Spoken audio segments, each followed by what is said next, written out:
But I didn't get to know that it was me next session, so I don't have filled out notes. So we started last session with a short rest somewhere near the beginning of the session.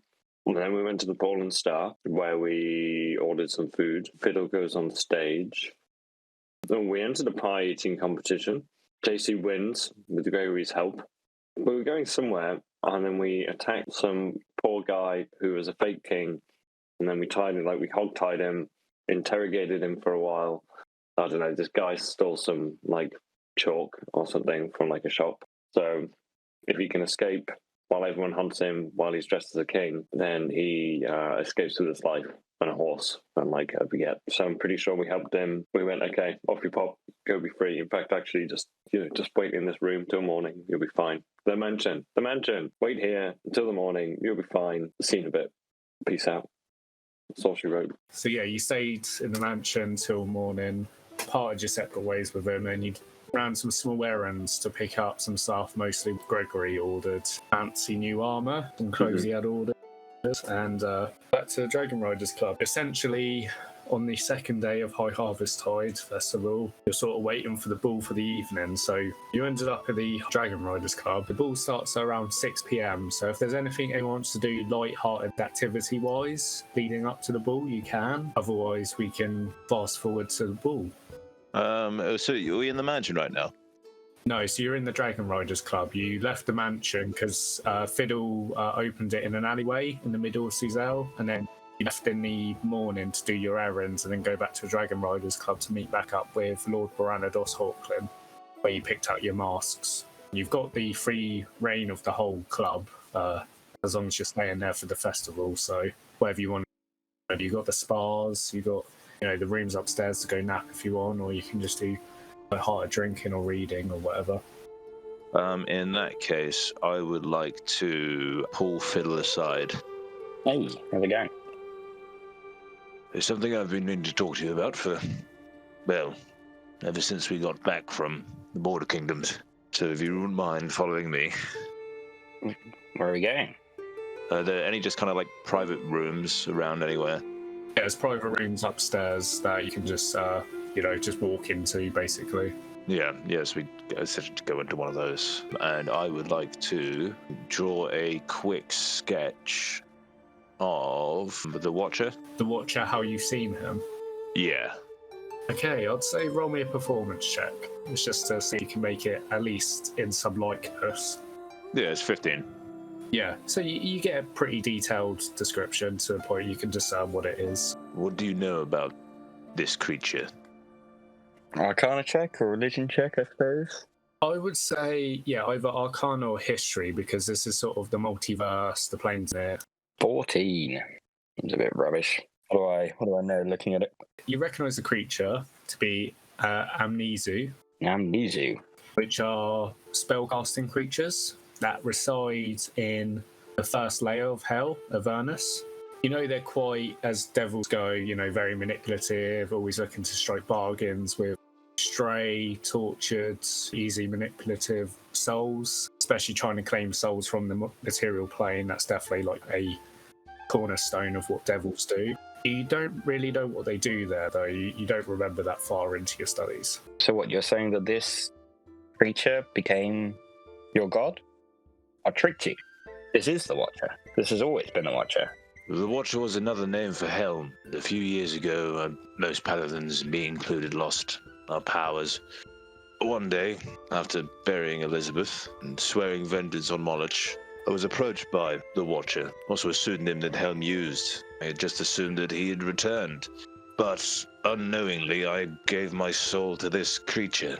I am now bound into a contract, and I don't know what to do. Tell you what, give me a bit of time. I'll do some reading in the library. We'll figure out what to do next. Then I guess I just kind of put the sword on the table. He gave me this.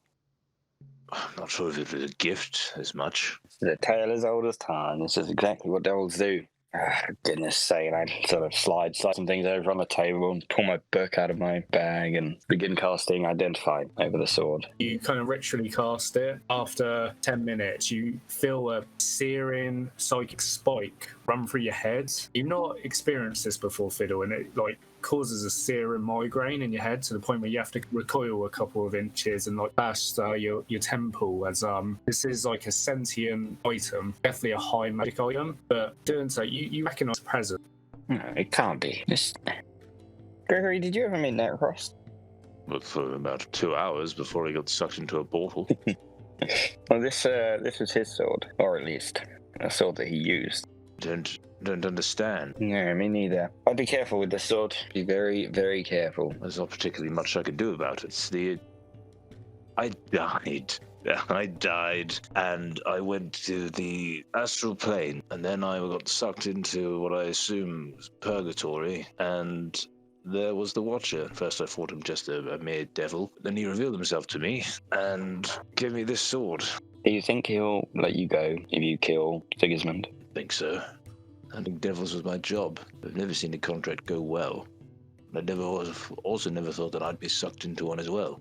Killing Sigismund still on your list of things to do then? Or would you rather pivot our focus on destroying this devil? I'm not too sure. There are only a few ways to do it. We'll have to either learn its name or fight it on its own plane. Both of which are, possible. Definitely more difficult than hunting down Sigismund, though. Well, how about we hunt down Sigismund first and see what happens? But start preparing ourselves for a fight in hell. See what you can dig up. If you can find any spells that might help us with this situation. Yeah, I'll see what I can find. Hopefully there's some big old weakness in them or something, like aim for the belly button.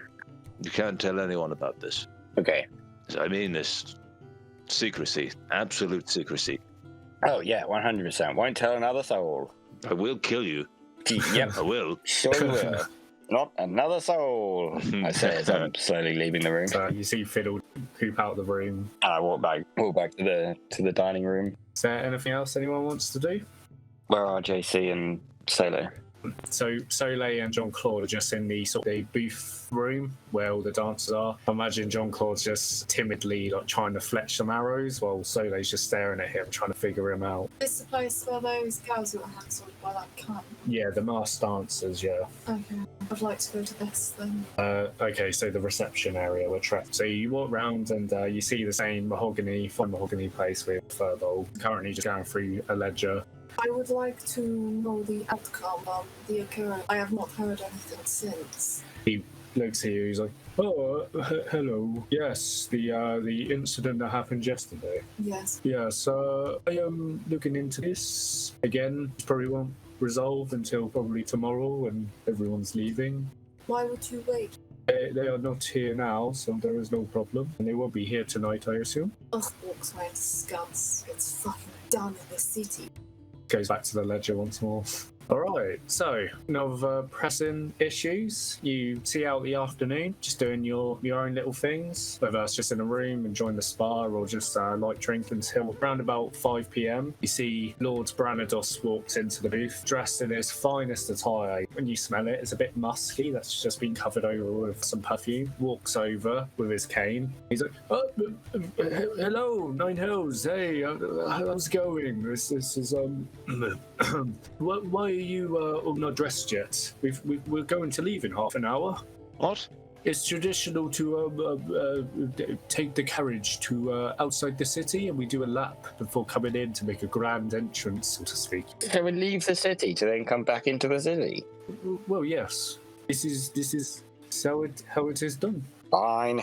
Come on then, let's go get ready. Okay, so you'll get dressed into your fineries that you got from Melisandre's, assuming everyone remembers kind of what they wear, or I mean, some of you tailored some of your own outfits. Are you still wearing your regular clothes, Matt? Are you just using magic to change them? No, I'm wearing my finery. So you don't have the jacket I'm holding? I don't have a jacket of holding. I didn't even think about that. Yeah, I suppose I'd like to move my wand out of my jacket and into my new jacket. Okay, coming back down, you see Lord Branados waiting by the door. As you arrive at the door, you see there's this fine beautifully crafted carriage that's all kind of curved with nice spokes on the wheel, and two almost pearl white horses pulling it along with a driver all dressed in like a top hat. If you're ready, then we'll get going to the ball. You'll kind of like hop in one after the other, and you start riding around the city of Suzail, and you see that there's tons of carriages all around. Some seem to be of different noble families. A lot of them have different crests on the door, and you can probably ascertain, similar to the carriage that you found, that they probably have the cushions embroidered with the same emblem. This one, however, does not have the Hawkling crest on it. You kind of assume he's probably just loaned this off someone else.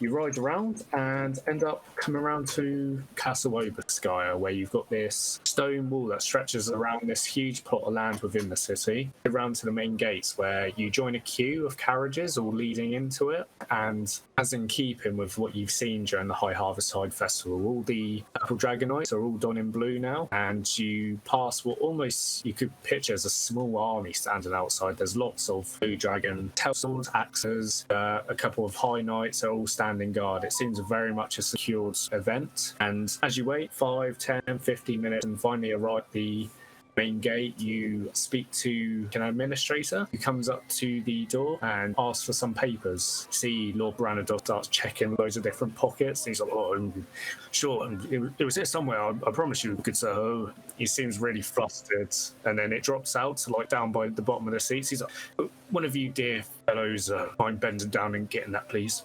I grab it. Passes it over, and the administrator opens it up, looks over twice, and into the main sort of entrance, where it's similar to, you know, your high-end hotels with a big fountain in the centre, and where someone comes over, opens the door, and lets you all out. And I assume you've all put on your masks and stuff. You come out and you see everyone all in their best fineries, lots of different kind of glamours that seem to be imbued within their outfit. So you see one kind of noble woman kind of walking off, and you see her dressed with each step. You see kind of like starlights fizzle out a couple of feet before dissipating, and you see someone else. He has a shoulder cape that sort of flows down into some leaves that seem to just float off and then disappear. Very extravagant, all of them donning different masks. You walk into the main entrance and see Lord Branador. Before walking in, he's 9 hells, if we just step over here quick. So, bit of a problem. You know that fine fellow you met yesterday in the Dragon Riders Club? The big fat man. The arsehole?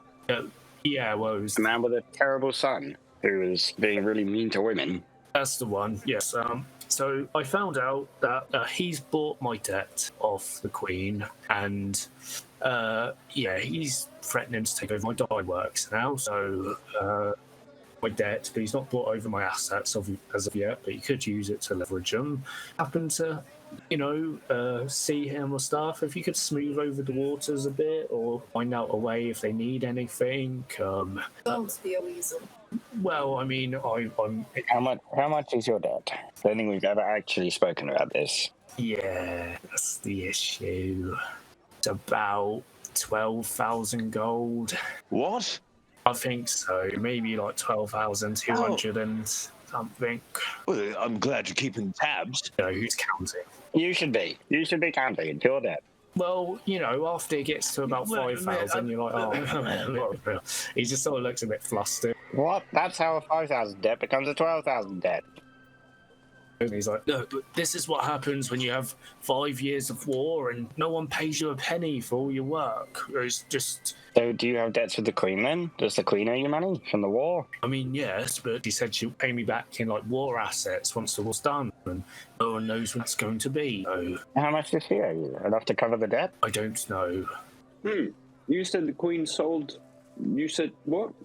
She had your debt. She sold it to somebody else. Yeah, because I think he's also borrowing. Should we go and have words with the Queen? Maybe not tonight. Maybe once the ball's over. But Right, yeah, all right. sounds like the Queen is taking things from him for free. Pretty much. It's all like how do you say, like IOUs in business? It's like, sure, I'll get this, but in return then you have this, and there's assets available and there's assets not. Money's apparently not, but food is, and I've got to eat, but I'm not getting any money for food, whereas she has food, so I take food, but that costs something point now as opposed to money later. See, well, a word with the Queen's accountant might be interesting, seeing as, she owes you £12,000 and you apparently owe some money she owes you a certain amount of money. But that's what I'm saying, is how much she owes you, does that cover your debts? Or are you still in debt regardless? Oh, yes. More so, she owes me more than... 12,000. Well, yeah, definitely over that, for sure, but... Okay, conversation with the accountant might just be in order. This sounds like a load of bollocks. Does sound like a lot of bollocks. Again, I don't want to seem like a tight purse. That's not the thing. I understand the Queen's heavily in debt, and when... No, it's all good. We'll sort it. Sounds like she's been a bitch. This is the kind of bullshit practices like this that we outlawed in Waterdeep, because fuck the man. But anyway, if you say Sir Lord Martin or Sir Freya, just, nice, and if they need anything, just kind of do it for now, if that's okay. Nah, fuck them. What? Fuck them. What? We're not going to be your errand boys. I'm not asking that, of course, no. I know your worth, and I don't own you. You're not slaves. You're your own people, and I would respect that. Truth is, Branados, we like you. We would really like to do what you're asking of us, but we hate this man more. No matter how hard we try, we cannot be nice to him. I respect that. Well, just try not to get in their way, I guess. No promises, as I shake his hand. He just sort of he submits to this whole thing. He seems like very much someone who could be bullied over, which kind of gives the impression why he's in the position in the first place that he is. He's got a head for business, but maybe not the best businessman morality-wise. Okay, so as you head in, this is the layout of the place sent over to the general. So this is essentially the ballroom area, Castle Obarskyr. So you're entering in through Zone 1. You've got all the different areas linked on top of that. Okay. Arriving into the forum of the castle, you're greeted by a large room with a stone ceiling, 50 foot high, tall marble pillars, and a balcony.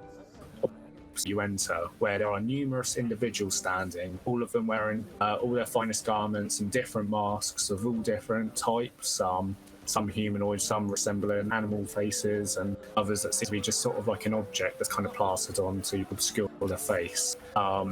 There's blue banners hanging from the pillars, as well as blue carpet that line the floors as well. It seems very, very push, this whole motif of blue the festival. You join yet another line, which seems to be leading up to a long table that sits next to a hallway that enters into area 2A. So waiting in this line, you see people in the line. They seem to be all in their different groups, and all the parties seem to be wearing all the same masks. So similar to how you're all wearing the hawk mask, the group in front's wearing something that resembles an owl, and then another group in front that's wearing like a coppered human face, and so on and so forth. As you wait about another 20-30 minutes, so you've been waiting quite a bit by this time, and it's getting a bit tedious. You finally reach the table where you see two blue dragon tail swords along with an administrator standing behind the desk, and you see that there's sort of a cloakroom at the back, and the table is where similar to like club cloakroom, they're sort of like taking items and giving you a number sort of thing. And as you arrive at the table, you see the administrator step forward. He's like, "Hello there, welcome to the Royal Ball. I hope you have a good time. Do you have any contraband that you wish to declare and pass over to us so we can keep in good keeping while you are at the ball, and then we will return once you decide to leave?" I don't think so. I think we've left all of our weapons at home today. No, I brought my sword. Oh, this man has a sword he'd like to check. Yes. Okay, would you like to pass your sword in? Yes. Take it. Don't do anything stupid with it. This is Black Razor, right? Yep. Okay, so as you go to drop the sword, hearing that voice in your back sound louder, it's like, "Free me." Roll me a wisdom saving throw. It's an 18. 18 is what you needed. You manage to, as you go to drop the sword, you see one of the blue dragon tail swords, go to grab it. You start hearing that voice just echo in your head, and it almost kind of takes control of your arm for a second, to the point where you're kind of pulling it out of the scabbard, but you manage to resist and push it back in, as you felt like you had the intention to go cut this person before you drop the sword. Almost like Frodo with the ring, you just feel that unbearable need to go grab it again once you've left it, as the blue dragon's like kind of putting the label on it and gives you a number. JC, Do you have any weapons that you wish to declare, or did you leave at the Dragon Ride? No, I didn't bring any weapons, but I do have some pocket salt and pepper of sneezing. Not that anyone would care, because it's just normal salt and pepper. What happened to your kitty cat? It's in my other pocket. You see the administrator look down, and he's like, "You can keep the salt, but the cats will need to be left here." All right, fine. Okay, roll me an animal handling check. I got a 14. 14. Okay, so the cat still kind of like bites your hand. You've gotten kind of used to it at this point a little bit. You got scratches on your arms and stuff as you put the cat down, scratching at him as he's going into the cloakroom. Stop it! Kind of chucks it somewhere. Comes over, gives you a number. Seems a bit disgruntled by the whole ordeal. Administrator's like, if you don't mind all standing there, the Telswords will give you a pat down so they can make sure that you are not trying to conceal anything. They're gonna give each of you a pat down. John Claude, you don't have anything on your persons, do you? No, I don't. Okay. Gregory, you don't have anything on your persons, do you? Nope. Okay. Solo? Nope. So it's just Fiddle. If you're trying to conceal the wand, then I'll have you roll me a... Trying to conceal it? I just wanted to bring it in. Okay, so you're not trying to hide it, it's just... No, it's just in my pocket. Okay, so as the Telsword comes over, starts looking around, fills your chest area, puts a hand in and starts pulling out your wand. You have a wand here. Hey, I grab my wand. Okay, so you're going to try and nab it off him. Yeah, I just grab it as he pulls it out. Okay, so you grab it off him, he's like, whoa, and he goes to like reach for his blade, and you see like all the blue dragons that kind of standing guard in this room, sort of like stand on guard, as the administrator's like, you have to hand that in, Scylla. Why? It's contraband. Why on earth is this contraband? You can do that to do great harm with the odds. Well, yeah, you could set the entire place on fire with it, I'm sure. JC! Sorry. Totally hard. That's just a regular stick, not a wand by any means. Just it's his emotional support stick. You see the Telswords are slowly pulling their blades out of the scabbards. Fine. What are you doing? I got my wand. Place it down into his scabbards, and they kind of wrap token around it and give you another number. Okay, all clear to pass into Bull. I hope you have a lovely evening. Yes, hopefully I won't set anything on fire. He carries on to the next group as you all start moving into room 2A with the balcony overhead, and you see all these kind of masks all kind of leaning over and looking at you guys. He's already caused a bit of a ruckus, and you hear a lot of whispering going on. It seems lots of things happen here, so and they're all kind of gossiping and looking at the group that have the Hawk masks on, and maybe they're a group to note. So into the second room, you arrive in essentially a second forum room between administration and the ballroom to a drinks and food serving. Groups of masked individuals started to form social circles with different masks intertwined here, and at the far right of the room is a serving table with servants standing behind. Lines of chalices and platters of food scatter along the large table. That seems to be where everyone's kind of coming to pick up their first drink of the night. Lord Branados turns around. I am going to go mingle.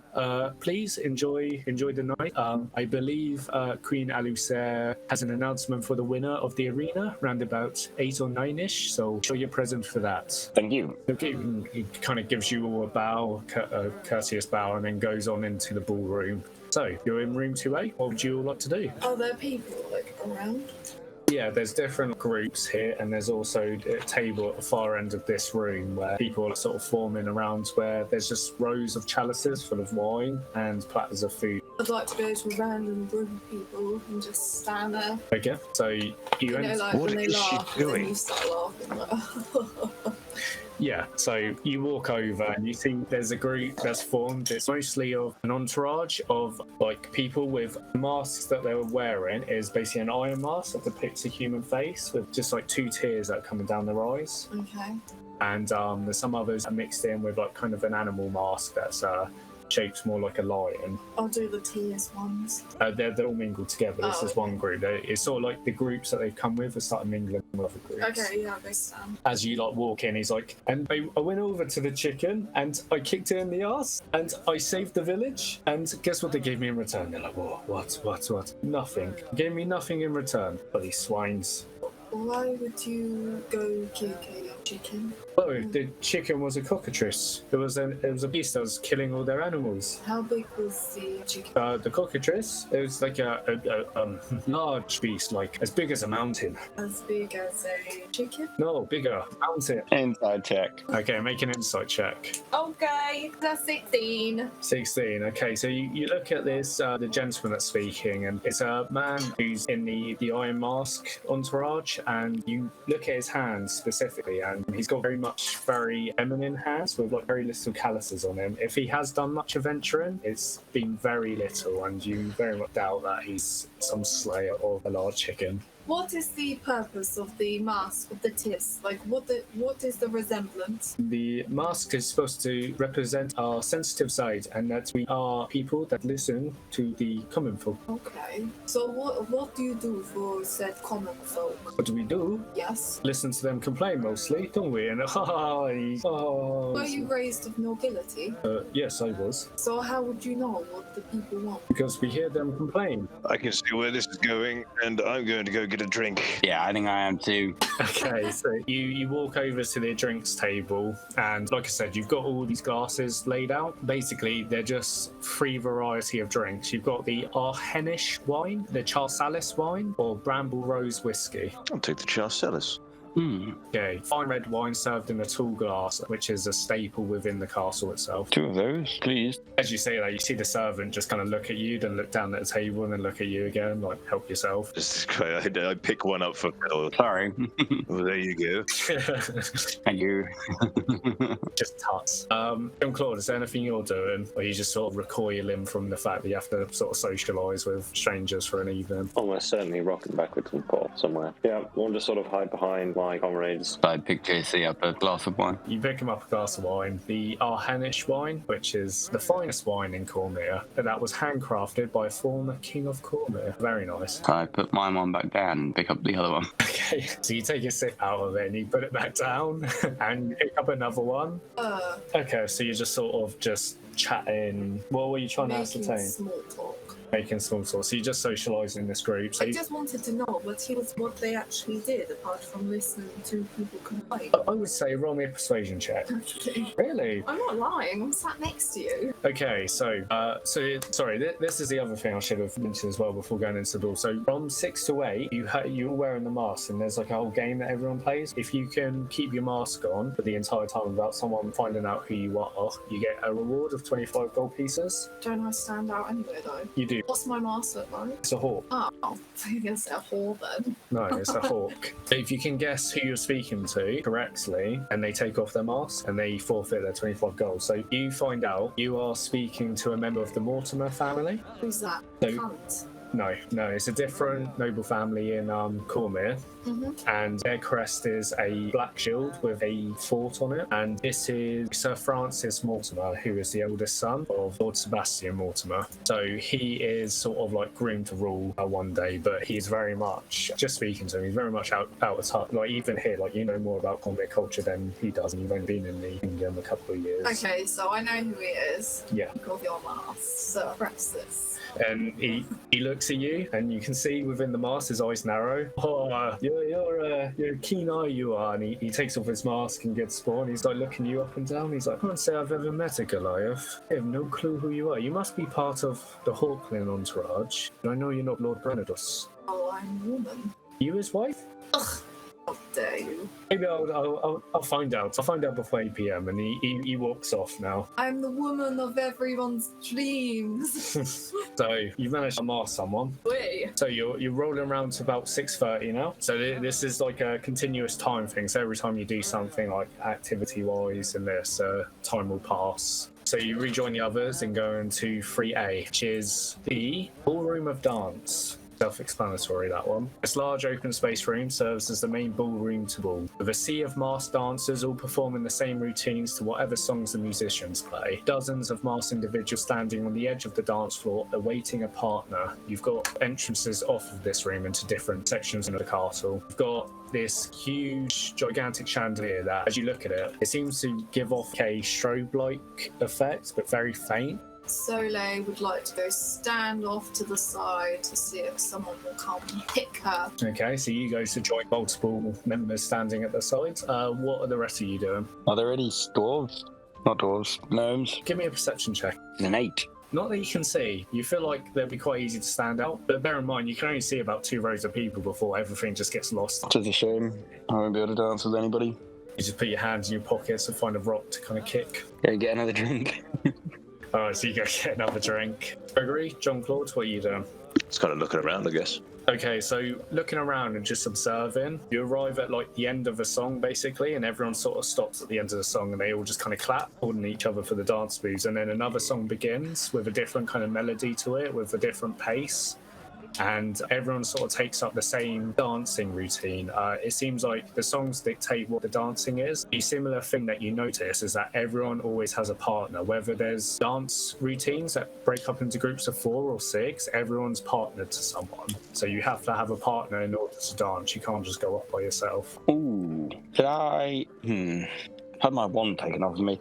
Could I check to see if I brought any powdered iron? Any what? Powdered iron. Powdered iron. Do you have a components pouch? I do not know. I never have. Then I'd say no, but you could more than happily go and scavenge for some if you could potentially kind of justify where you would find some in the castle. I might go up to Soleil. Unfortunately, I lost my wand as I came in, so this enlarge reduce spell, I'm afraid I need some powdered iron to make it work. That's okay. If you cannot do it, then I wouldn't worry about it, honestly. I mean, I can do it, but only if we find some powdered iron. Where would we find that in here? No idea. In a blacksmith shop, maybe? Maybe we need to find a blacksmith. Is anybody here dressed as a blacksmith? I don't think we have time to go to a blacksmith. Keep your eyes peeled, that's all I'm saying. I shall do so. Gregory, JC? So I feel very nervous about this whole thing. I'm gonna walk around a bit, see if I can see anything that looks out of place. Alright, I'll come back to you with that. JC, what are you doing? Are you just following Gregory and Fiddle? Are you joining in the dancing? What are you doing? No, I'm going to go and join in dancing. Okay, so you're going to join the lineup with Soleil and, just Soleil. So you're standing at either end. I need you and Soleil to roll me a d12. Why not dance with each other? He hasn't asked me. What the fuck, JC? I just shrug. I like to think that JC's like stood right next to her, but hasn't like worked up the courage to say it. It's a real shame we're both here and no one to dance with. Oh, man. I haven't even made eye contact with her. She's kind of stood right next to her, side-eyeing her. Okay, so you got a 6. JC, what do you get? All right, it's a 5. Start off with the highest, so Soleil. Mm-hmm. You see a muscular woman in a simple yellow dress with a tiger-like mask covering the upper half of her face comes over to you. Ooh. And JC, an elderly woman with a silk blue dress wearing half-covered... An old lady takes pity on him. She's like, in her sort of twilight years, like mid-50s. Twilight? Well, she might be on death's door. Fucking hell. It might be her Twilight years. You never know. The silk blue dress wearing a half mask that's sort of like Phantom of the Opera style with a thunderbolt that strikes through it, comes over and says to you, JC, are you going to offer me to dance? And you quickly take her hand. As you all start dancing, I need you both to roll me a performance check. 9. And from me. Okay, so compared to the standards you're seeing, you do stick out. Gregory and Fiddle, you're like looking over and you can see JC and Soleil. When the groups of 4 interchange, they kind of don't move for a bit and they get bumped into by the other groups of 4. Like, oh. I'm not that great at dancing. At this point, Gregory lets out a big sigh and rubs his nose. He's like, oh, I can't believe what I'm seeing. I was supposed to have a trainer and he ditched me. As you're all dancing, as the human female, she's like, I recognise you from somewhere. No. Do I recognise you? Roll an insight check. That is 13. 13. Okay. 13. So looking at her bald head She's bald as well. and blue lip sort of swirl tattoos and stuff, you have seen her before. She was one of the sellswords people who fought in the arena, the bald-headed troop. Appears that we have fought in the same arena. Ah, I see. So you were the Goliath who was with the what's the company called? The Nine Hells. Nine Hells. And she kind of she tries to take your arm to do a spin. I bend down and awkwardly do it. She's like, I've been told that our sellsword company didn't win the Queen's favour in the tournament, unfortunately, but I heard 2 of them did. Well, I might be a bit biased because I would say that we did do a very good job. Although I'm sorry that your one did not succeed. Although I can't imagine why. You seem like such a capable woman. This is not an issue. So I don't mind losing to such a beautiful specimen like yourself. Oh. As you change partners once more. JC. Hello. So, as you're dancing with this woman, she sort of takes the lead because she can tell. Young man. she can tell you're sort of like you don't know the dance sort of thing. So she's sort of like helping you out, kind of speaking to you. Again, you can see kind of half a face, umber skin with the thunderbolt mask, and she's like, "Oh, these bulls are so droll. There's never an interesting person here. Bit different. You look so," and she's like looking you up and down, like so masculine. You part of Lord Branados's party? Yes. Oh, interesting. I thought he was washed up and penniless, but seems he can still afford himself some sellswords. Nice shoes. Speak up! No, she looks down and she again. I said your shoes look nice, you old bat. She does a twirl and ignores your shouting, and he's like, "Oh, thank you. My lord's husband doesn't seem to even notice anything about me for the last few years. He's become infirm in his old age, but his pride stops him from admitting it to his wife. You've heard of my husband, haven't you? Lord Rayrith Thundersword, Lord of Marsember." Yeah. Just what did he do? He exploits poor people. Yeah, sounds good. Yeah, sounds about right. And a shriveled old man at that. And you kind of like interchange with another group once more. So while that's going on, Gregory, Yes. you just looking out for anything in particular? Yeah, I'm just kind of seeing if like there's someone, just hanging out doing weird shit. Someone that looks a little bit dodgy. Roll me a perception check. I mean, we're the 2 who are just stood here watching everyone else dance. I mean, we're the ones doing weird shit. Yeah. Oh, I got a 10. Is there a balcony in the room? No, there isn't. There's a balcony in the room before in 2A that oversees 2A and 1, but in this one there isn't. Okay. Yeah, no. There's rooms off to the north that leads off into private rooms. There's a small little kind of lobby section there. But in terms of like actually watching people here, there's just kind of like the tables really and stuff as far as you can see. Yeah. Okay. So there's no like bits looking over then. It's probably the perfect place for like a spy or whatever because all the masks and stuff, it's really hard to tell anyone from anyone. Yeah. Phil, what do you think? Whilst we're sat here looking around, do we get the idea? Do we recognise anyone? Roll me a perception check. 16. I would say you can see one female figure wearing a silver mask of the group that Soleil was talking to in the middle. That's part of the Mortimer family. You can see that there's 2 figures in the dance floor that seems to be standing out by their attire. Seems a bit more cheaply made than everything else that you might assume are representatives of the other sellswords that were, at the arena. One of them is dancing with Soleil. Nice. Do we look cheap and like mercenaries? No, you look like you do fit in because you went out and spent quite a bit of money, so you do fit in very well. Nice. There's some other figures. You do notice that just looking around, because you can tell masks belong to different groups. There's 2 groups in particular that seems to be a big number of. One of them seemed to be elves. There seem to be quite a few elves, which kind of give it away with the elf ears sticking out of the masks. And the other group that you notice is a lot of figures, bald heads with tattoos on them, and wearing red robes. Interesting. Do I recognise them? Which group are you trying to discern, or both? The red robes. Roll me a history check. That's a 21. Given their reputation become quite notorious in history, they seem to represent the Red Wizards of Fae. Nice. They almost seem like they're doing what you guys are doing, just sizing up everyone. But they've made the effort to wear some masks, so at least bracing some culture. They haven't made any bit of effort to change their appearance. But as you're looking around at everyone, the song ends and people move back to the edges of the dance floor. Does anyone want to give another go at dancing, or are you... Hell yeah, I want to give another go. Okay, so Soleil's going to dance again.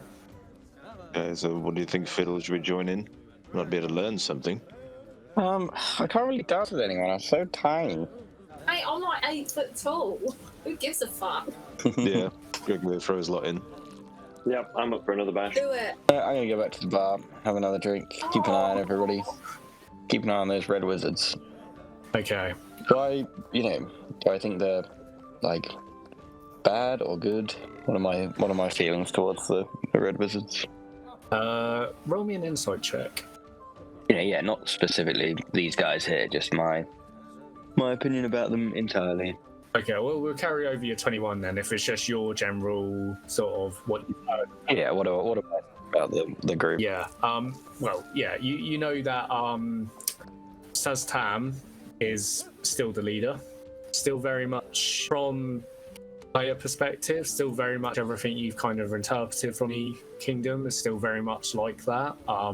Very much supporters of necromancy, armies of the dead, people who live there have very difficult lives. Red wizards are very much just, rule with an iron fist, only concerned for themselves and rule over different districts of Fae. The weird thing about this, though, is that they're very insular as a society and believe they don't really need anyone. It's weird to see them even just embracing, another culture by, even just wearing a mask or whatever, or doing something subtle like that. It's very odd. But I might sort of mosey on over to them and slowly sort of get closer and closer. See if they're in a chatty mood. See if I can sidle up beside one. Okay. There's one standing there. It's a gentleman, human male, bit old and wrinkly. He's wearing just a very basic kind of ribbons over the eyes sort of mask. Not very much effort put into it, and he's just standing there like arms crossed and stuff and just watching everyone dance. Doesn't really turn to notice your presence. I'm going to create a little stool for me to stand on, so I'm sort of more tight with him. And stand up. Doesn't turn to look at you. Good evening, sir. Still looks forward. How are we finding the festivities this evening? Still looks forward and he's like, I can see it is the elephant in the room with the dark shadow casting over all of us. What with Mistra being killed recently. Cocks an eyebrow. You do not see. Yeah, I'm just trying to ascertain how widely this knowledge has spread through the magical communities of the world.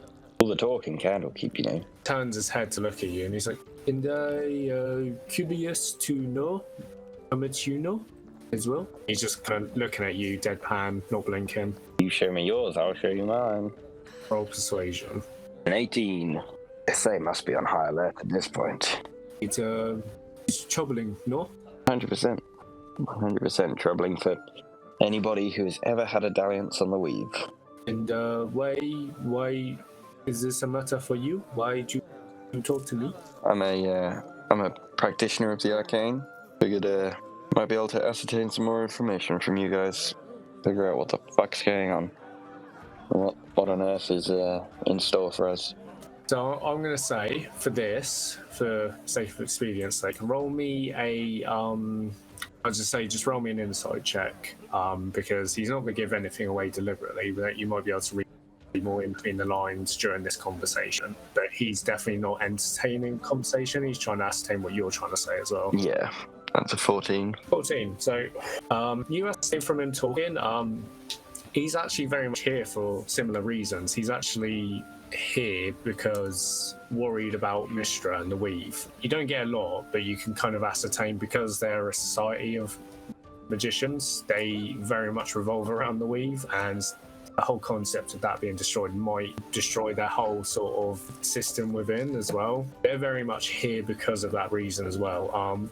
To what extent or why or what they're doing here, you don't really know, but that might be a reason why they've reached out in the first place. But you also get the sense that they might be here in preparation for battle. So what you interpret from that, why Queen Alusair would want them here, it's up to you to determine, but they're definitely here to fight, and they're also here to find out more about the Weave. They must be here at invitation of the Queen, so Doesn't bode well. Well, we do so. We weather this storm as best as we can. Good day. And just goes back to looking at the dancing again.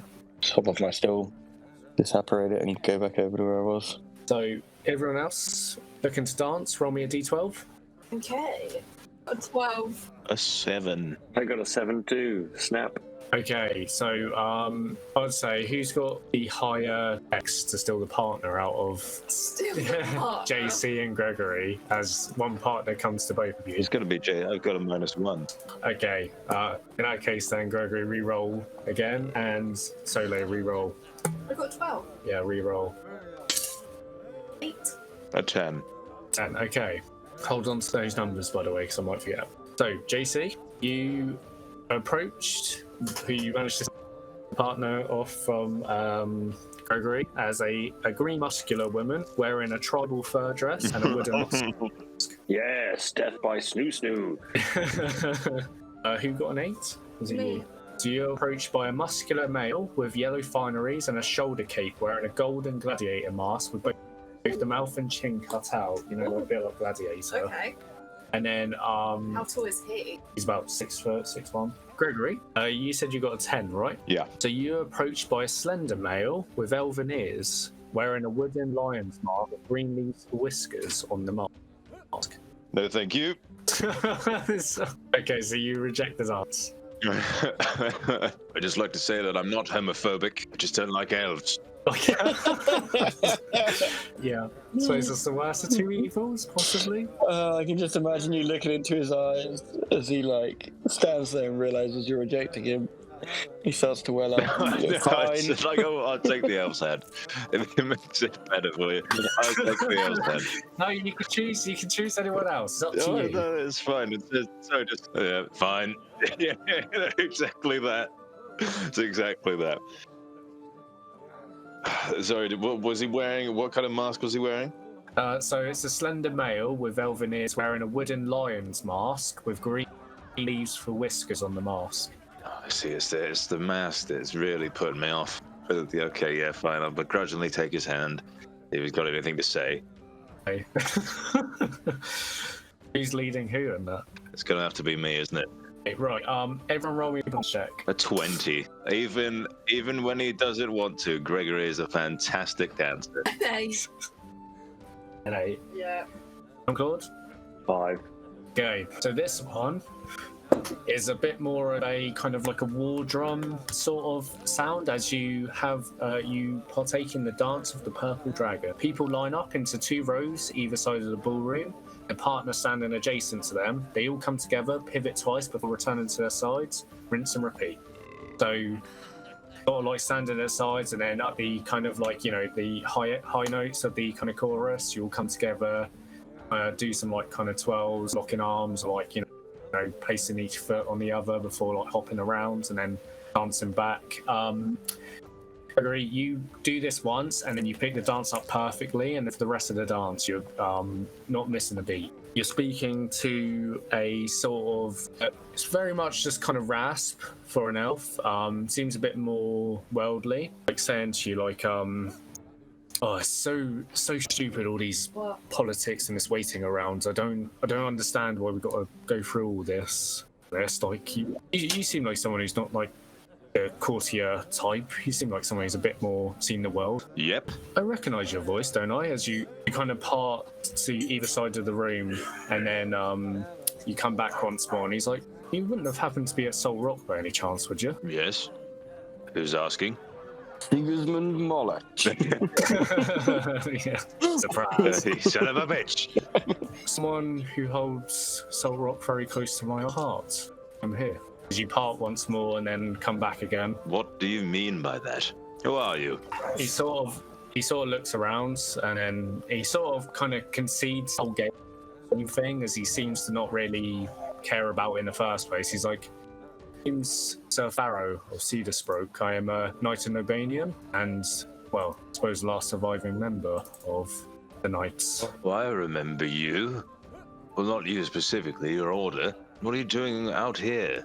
Well, I'm petitioning the Queen to come to our aid. The rifts are opening up more and more, and our cathedral at Gulthmere is being attacked. You see, I sort of had a similar idea. That's your interaction. Who's the next highest? It was you. What did you get on your performance? 8. Okay, so you kind of clumsy around the whole routine, kind of clashing with the gentleman, and as you clashed the first time, he's like, "Oh, why are these peasant types always coming in here, trying to ruffle up all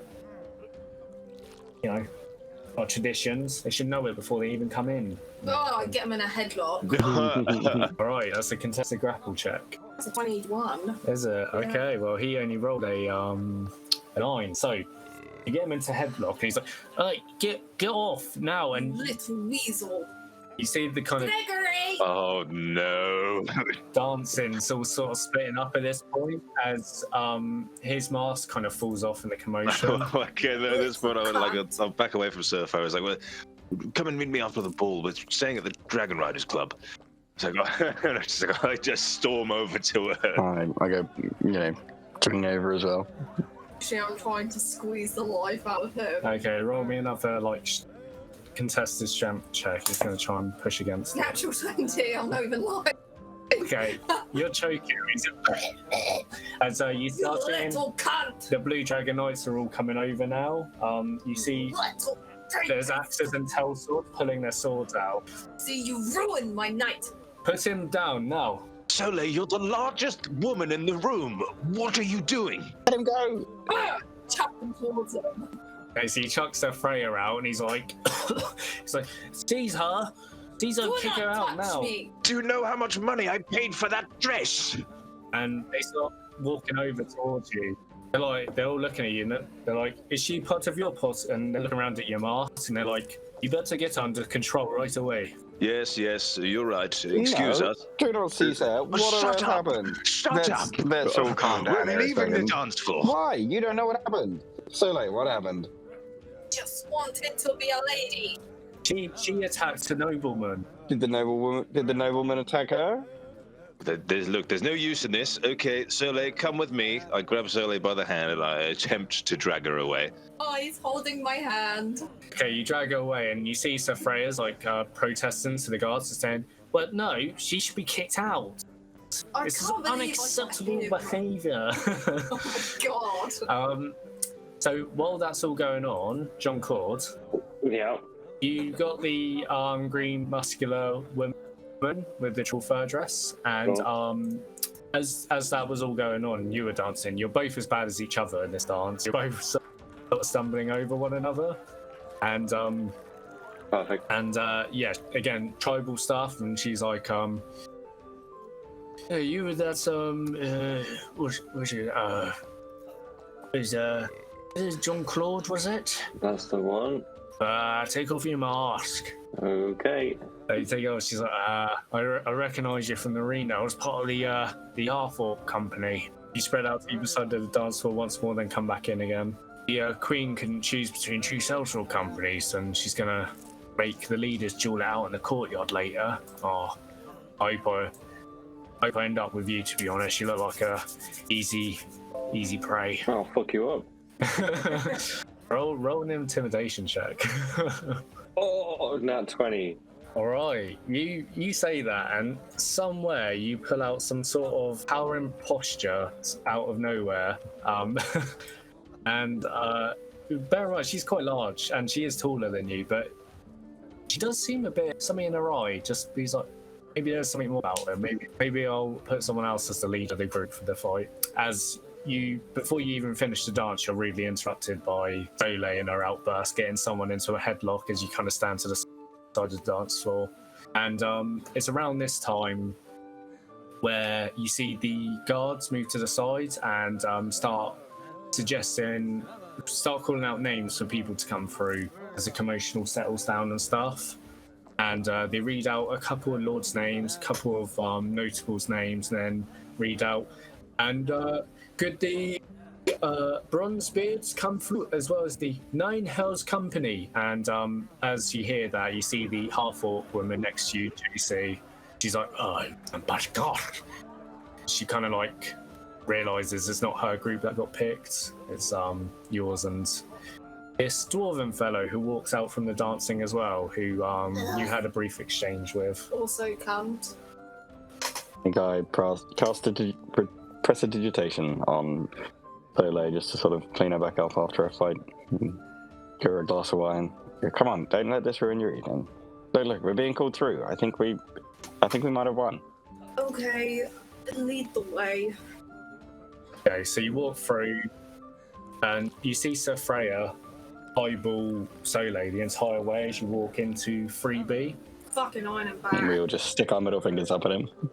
Just go anywhere for once without getting into trouble, can we? Jesus. So, in the Royal Ballroom, which is smaller than the other one, you have the main floor, which is crowded in social circles. Walking through in here, by the way, everyone's taking off their masks now, so it's past the 8 PM mark. So anyone that's still got their masks on and haven't been unmasked, you can just mark 25 gold to your inventory, as you'll probably be awarded that. Nice. I give it to Gregory. Okay, so Gregory, you get 50 gold. Everyone except for JC. Oh, poor JC. You see a row of tables either side of the kind of social circles, which seem to have the kind of higher nobles, a hierarchy of Cormyr sitting at them with plates of food and stuff. And there's a balcony at one end of the room that has sort of like a grandiose staircase with 2 flights of stairs that lead up to Queen Alusair's table. She sits there with the royal court of the Lord Magister, the Field Marshal, and 2 guests of honour that sit either side as you arrive into the ballroom. You kind of either mingle or stay in a social circle by yourself. You see Lord Branados is in there, and he kind of walks over and greets you all, and he looks over at you, Soleil, and he's like, "Look, I told you not to cause any trouble with them." Don't speak to me right now. Oh, God, I'm going to pay for this. You haven't paid for anything. That's the problem. Oh, look, for once, please, woman, can you just be quiet? I'm just gonna go stand in the fucking corner. You stand in a corner next to a tell sword, and he looks at you awkwardly, and then you look at him, he's like, just looks straight forward again, a bit scared of you. Is he good looking? No, Ugh. it's a weasel. Like a unshaven monobrow growing. Okay. Okay.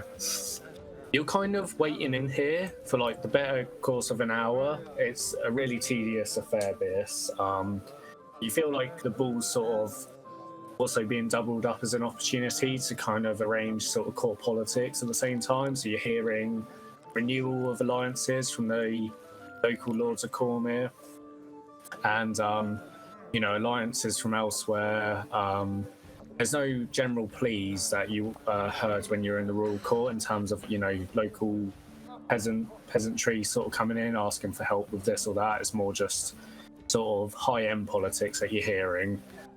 And you're kind of sitting there and, waiting your turn, and the things you hear of interest is you see Sir Faerun walk up, and he walks up and kind of stands in the center of the ballroom. So, Queen Alusair's about, 20 foot up, and he's sort of like speaking to the whole room, and he goes on to talk about an open plea for help for Gulthmere Forest.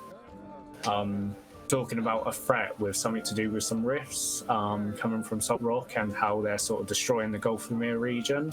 A lot of this obviously resonates with most of you. Queen Alusair says, we'll see to it some other time. It kind of falls on deaf ears sort of thing, and he sort of walks back a bit defeated. You listen to one where there's an agreed alliance between Queen Alusair, and you see this female elven woman walk up, who is Coronal Ilisev Miritar, who is the leader of the Cormyr Kingdom, and there is an alliance that is brokered there. And there is also a sort of alliance agreed upon between the Red Wizards of Fae, seems to be, where there's a promise of Red Wizards in return for the war effort, and in return they'll have bigger influence on the kingdom once Queen Alusair reclaims and wins the civil war. You also hear there's a declaration, which is sort of her big thing for the ball. The declaration of the Obarskyr branch, where Queen Alusair, who will be the head of this new dynasty, is adopting the blue dragon banner rather than the purple one, which sends kind of caught into It is sort of expected. Everyone sort of speculated this, but it's different when you hear it publicly announced. And yeah, the intention of breaking the dynasty into a new sort of thing sends a lot of mixed opinions everywhere. And as the hour rolls on, you hear the sort of page shout the names. Could the leader of the Bronzebeards and the leader of the Nine Hells Company please step forward? As you see Sutherland, the dwarven courtier of Bronzebeards, step forwards, wearing bad fineries and stuff, and kind of takes a knee and bows, and they are expectantly waiting the leader of the Nine Hells to step forward. Then I appear. Okay, so would you walk forward? Are you taking a knee or are you just standing? Wait, I'm from Cormyr, aren't I? I'm ill. Yeah, it's going to be easier that way. I'll fuck her up later. Okay, you take a knee as well. You both are bowing, and you hear the page read out as you see Queen Alusair. Still, she hasn't dressed up for the occasion. She's still wearing her armor, very much just a symbolic sort of thing for her.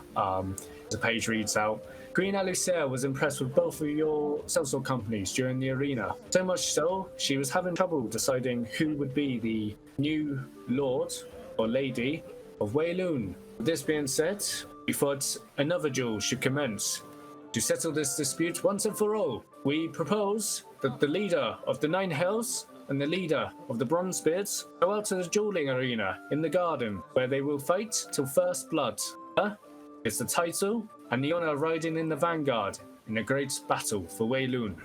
And you hear the whole crowd like, oh, and they all start clapping. And JC, you're kneeling there, and you're seeing all these kind of eyes peering in on you, and you're looking over at Sutherland, who's looking over at you and sizing you up, and he's just got this huge grin across his face, and he's like, oh, I can fucking eat you for breakfast sort of look, as you hear the page read out, the duel will commence in 5 minutes time, so please everyone make your way to the Royal Gardens.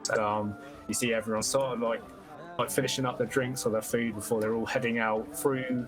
There's sort of like the door to the garden is underneath the balcony where they're all sat, so they walk around the stairs into the door to go out into the garden.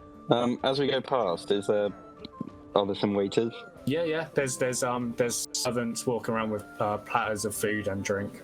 I go, oh, quick. Do you mind grabbing me some licorice quickly from the kitchen? Thank you. Quick. Yes, right away, my lord. I'd like to go up to JC. And it's like, well, you can sit this one out if you like. How? Well, I'll do it for you. I mean, we can just say you're more of like an idealistic leader. You're not really an action man. He's more of the brains behind the operation. Oh yeah, I'm not really sure that's going to hold up, though, is it? Don't listen to him, JC. You got this. Yes, Queen. Of course, I believe in you, JC. You can absolutely do this. I'm just saying that if you'd like to sit this one out. No, I think it's fine. Well, it'll all work out in the end. I'm sure, Well, that's all well and good. So wait, when did we say this was happening? 5 minutes time. And around this time, the waiter comes back with your licorice for Fiddle. No, it's beautiful. I'm gonna quickly grab JC and go quick out to the hallway. Has anybody? No, never mind. That might not work. I need some diamond dust worth 100 gold. Anybody got any diamonds? I don't, I'm sorry. Can I quickly speak to some people, see if they have any diamonds on them? Somebody who has, a diamond ring or something. Roll me a persuasion check. Nice, that's a 22. 22. You pass the elderly woman who was dancing with JC. Perfect. Lady Tanafra Thundersword. Oh, would you like to be involved in some political intrigue? Very exciting stuff. I would love to, darling. Show, jolly good. We're currently looking for some diamond dust, 100 gold pieces worth. She looks around, and you see she pulls up a signet ring, and she kind of pushes on a hatch, which opens up into a little pocket in there, and you see there's loads of dust in there. Nice. She closes it back up and gives you the ring. Beautiful. She gives you a wink, and she's like, I'm counting on you, darling. And she looks at you, JC, like up and down before walking off. Thank you very much. We will pay you later. We just imp JC out at this point. Does all for himself. Yeah, give her a wink. I would like to cast Stone Skin on JC. Amazing. Nice. Beautiful. I'm holding off on my licorice root one because I think only lasts for 10 minutes. That's haste. I give him a pat on the back for good luck. Okay, so if you want to tell JC what those relative things do. So yes, your skin turns as hard as stone, and until the spell ends, you have resistance to non-magical bludgeoning, piercing, and slashing damage. Thanks. Yeah, so it's like equivalent to a rage. And I was also going to put Shield of Faith on him as well. And it's like, okay, JC, you just make sure to stay within 30 feet of me, and you'll be fine. We'll see what happens. Whatever. We will see. Have they got a mage with them? The other group? From what you remember, no. They just seem to be a sort of band of berserkers. Okay. So, I assume you're all heading out into the dueling area. Yep. So, as you walk out into Royal Garden, along with all the crowds, is a long stretch of land that has multiple hills that descend further and further down to the bottom, where a hedge maze is located. There is a pond to the far left where courtiers can have a moment alone, a sparring arena to the right, which is where you've been designated to go, and in the centre, the first thing that really greets you, an old statue depicting on depth and the Obarskyr line. So, as you kind of walk over to the crowds, you like the arena where everyone's cheering and stuff. You see all these kind of courtiers all kind of standing to the side as they're all watching you specifically. GC kind of like walk through the crowds, a bit like just walking up to the ring, and everyone's sort of like you know some people patting you on the shoulders, or other people just giving you a nod as you're like walking by.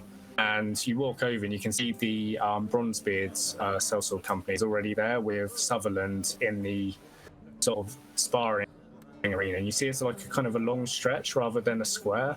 You know, there's sword play, right? And it's sort of like a bit similar to fencing for them, but you know, you get brawlers as well, which hence why the fence panels have been broken down and rebuilt several times, you can see. As you can see, Sutherland's already kind of hacking away at one of the training dolls, or training dummies, and is kind of looking over at you with a wide grin on his face as you walk into the arena and walk over to the weapons rack. Essentially, what you've got on the weapons rack is a wooden longsword, a great sword, wooden short sword, or a dagger. Now, I'll let you and your party decide what's best for you and your character out of those weapons.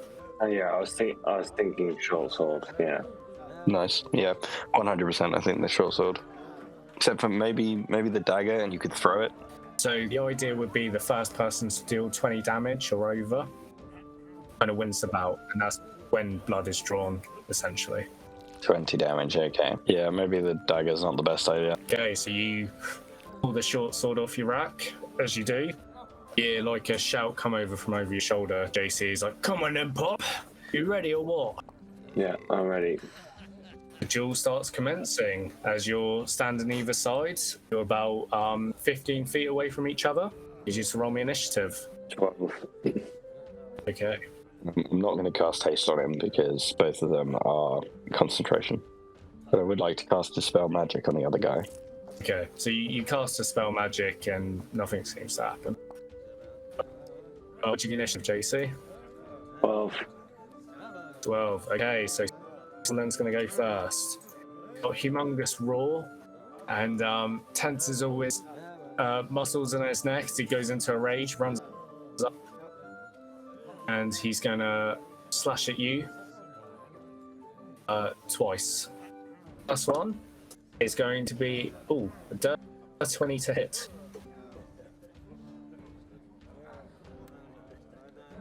DC will be 10 plus your dex plus 2. Plus your cloak if you are wearing it. Remember your +2. So your AC is 16, so keep that in mind. So yeah, dirty 20 hits. So he hits you for 7 plus 5, which is 12, reduced to 6 damage. As it the wooden sword just rakes across your stone skin, kind of splinters off. And then he hits you again for a 15. Nice. Doesn't hit. Yeah, so this one, you manage to take your short sword, and bear in mind you're not proficient in like kind of melee weapons, but you manage to kind of parry it to the side as you like sort of like stumble back a couple of feet, and then he just kind of like swerves it from side to side, and then but he's in a stance waiting for you to attack. It is your turn. Can I cast Hunter's Mark? You can. Okay, I'd like to cast Hunter's Mark, please. 15 to hit, please. I reckon this is his soldier's training coming back. 15 definitely hits. Jolly good. Okay. Okay. Oh, nice. 13, please, for my first. You strike with your short sword and you kind of slash, and it almost cuts, but it kind of pulls away before it gets in deep enough as he kind of like stumbles back. That hit him a lot more than he thought it would. Oh, 23 to hit, please. Yeah, that definitely hits. 16, please. Knock him on the ass, and the crowd goes wild. Woo. Fucking hell. JC, how do you want to do this? I don't know. I'd like something embarrassing to happen. I'd like him to wee himself. Well, it's like drawing first blood, so you're like swinging around a gun for something and hopefully Hit him cause... in the cock. Oh yeah, Fucking well, sword what- splinters. How about... So I'd like to give him a good old clobber with like my first hit, and then with my second hit, I'd like to kick him in the crotch, and then as he like rides in the floor, I'd just like to like scratch him with my sword as he's rolling around on the floor. I'm gonna throw some of my salt in his eyes. I'll say get fucked. Fuck you. Fucking slag. Okay, so he breaks you across the shoulder and then like misses with his second swipe, and all of a sudden just a surge of just like Ben said, all your soldier training comes back to you, all the basic training for the Goblin Wars, all in one shot. You haven't picked up a short sword since then, and it's just like stab, not slash, and all these different things are coming back. And in one flurry of blows, you just clobber him around the head, which kind of knocks him daisy, and then you drive your foot up to his in the middle of his legs, and then as he goes to like grab down to where you just kicked, you kind of like pull the salt out of your pocket, blow it out of your hands into his face as he kind of drops to the floor, kind of holding his face as it's gone on his eyes, as you just walk over as easily as you can and just rake the short sword across his cheek. And he grabs his cheek, and then there is a trickle of blood comes down off his face as you hear the page shout out. I'm gonna teabag him. Oh, that's just very embarrassing for him. I don't think he's ever going to emotionally recover from that. So the page goes to shout out, and yeah, 9 bells. as everyone's sort of like clapping, but they're getting like what's the right word? It's like secondhand embarrassment from this sort of thing, to the point where they just don't really want to watch anymore. They're like, yeah, oh, 9 hells. Yeah. As you see a squire come over and takes the short sword off your hands, and you see another squire, and like a cleric comes over and like starts assessing the injuries, the eternal damage to Sutherland that you've probably done. Probably not going to be able to procreate anymore, as that was a very quick duel. Look at what we can accomplish when we work as a team. Yeah. Thanks, everyone. That was good. Nicely done, JC. Nicely done. Neat had it in. Right? I'm gonna drop the snow and skin so you don't look quite so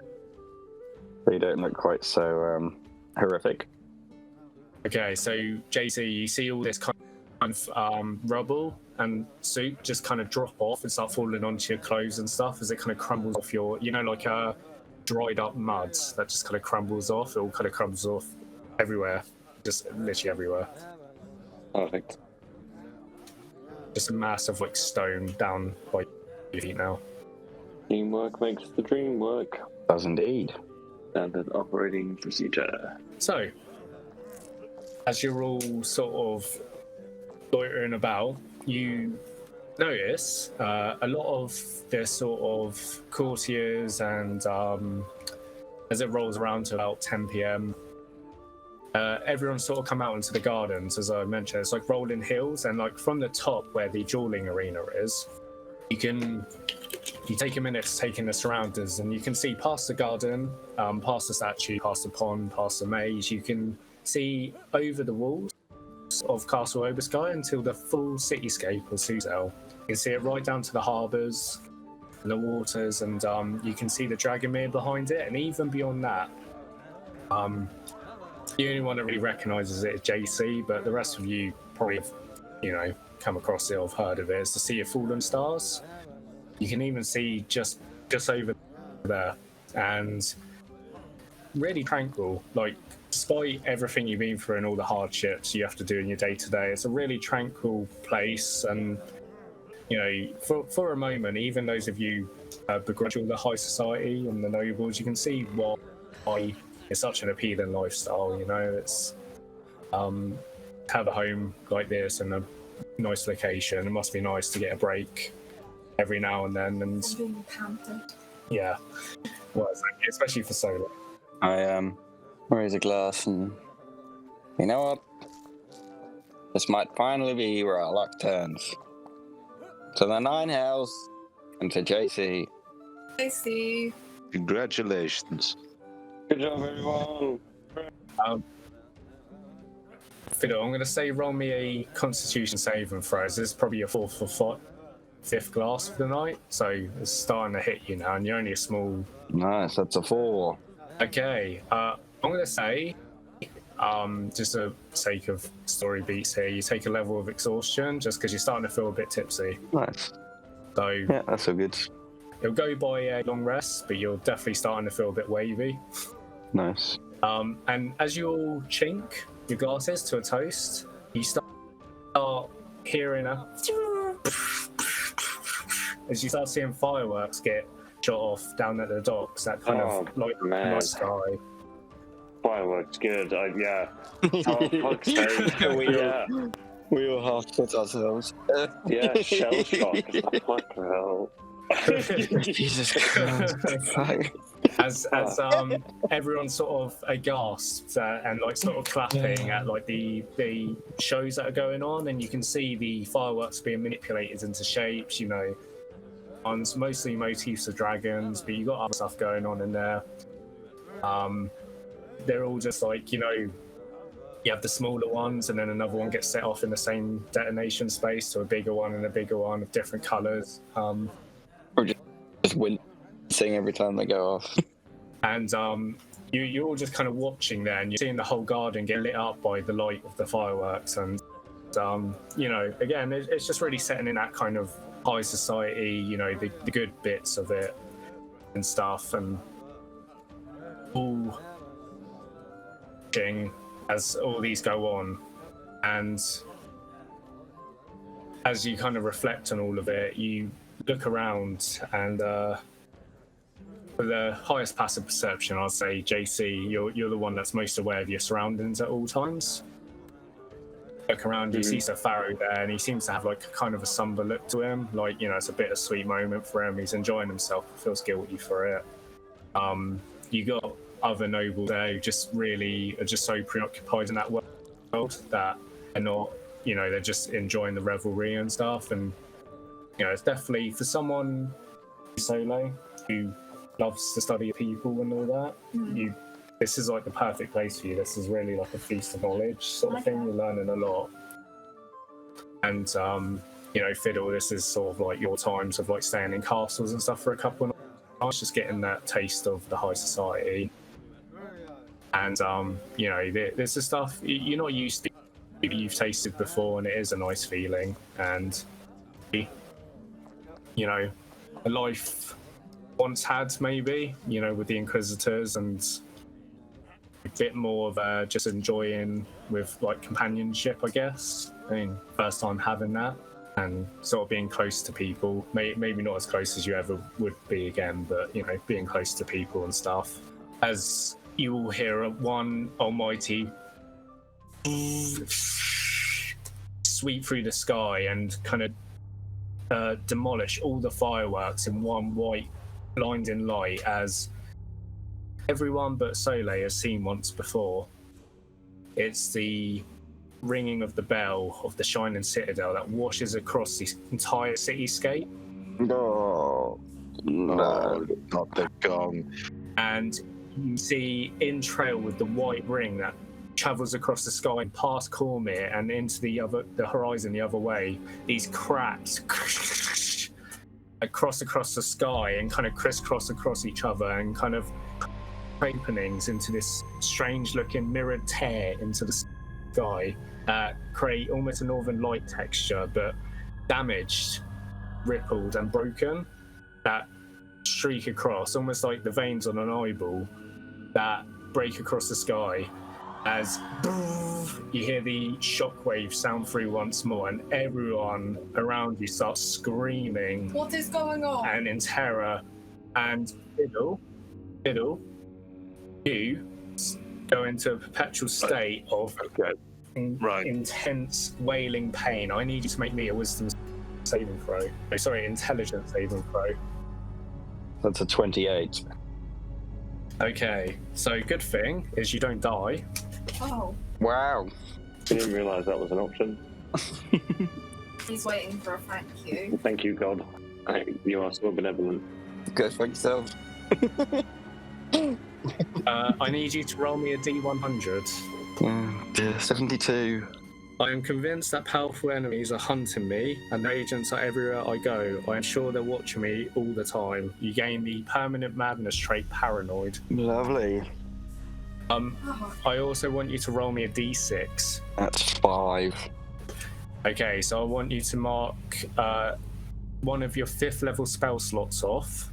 Oh, so I lose one of my spell slots. Which is a permanent feature. Oh no. Okay, good to know. As you start hearing screams come within the courtroom itself, as you start seeing crackles of lightning cut through into the glass, shattering them, and screams coming from inside as you're seeing people run out of the interior courtroom, and you're hearing like feral beast noises ripping apart people inside. What are you all doing? You by the way, like Fiddle, at the moment you're kind of in an incapacitated state. You're not paralyzed, but like story purposes, you're kind of you're seeing him writhe around on the floor, just clutching his head. I pick him up, like a firefighter, just fling him over my shoulder. Okay, so you fling Fiddle over your shoulder. It'll be okay, it'll be okay. This guy. Okay, so right, Gregory, you said you're leading people. Where are you going? Yeah, I was about to say, Suzail, grab Fiddle, and everyone follow me now. Okay, so you have to go back into the building to go round to get to the... I turn into my werewolf state as well. Okay, so you kind of rip over, which sends people around you screaming even more. Like, sort of thing. And as you enter... We're going straight to go and get the sword. As you run into the main courtroom bit with Fiddle over the shoulder, just like clutching his temple, you see there's a rift opened up in the dead center of it.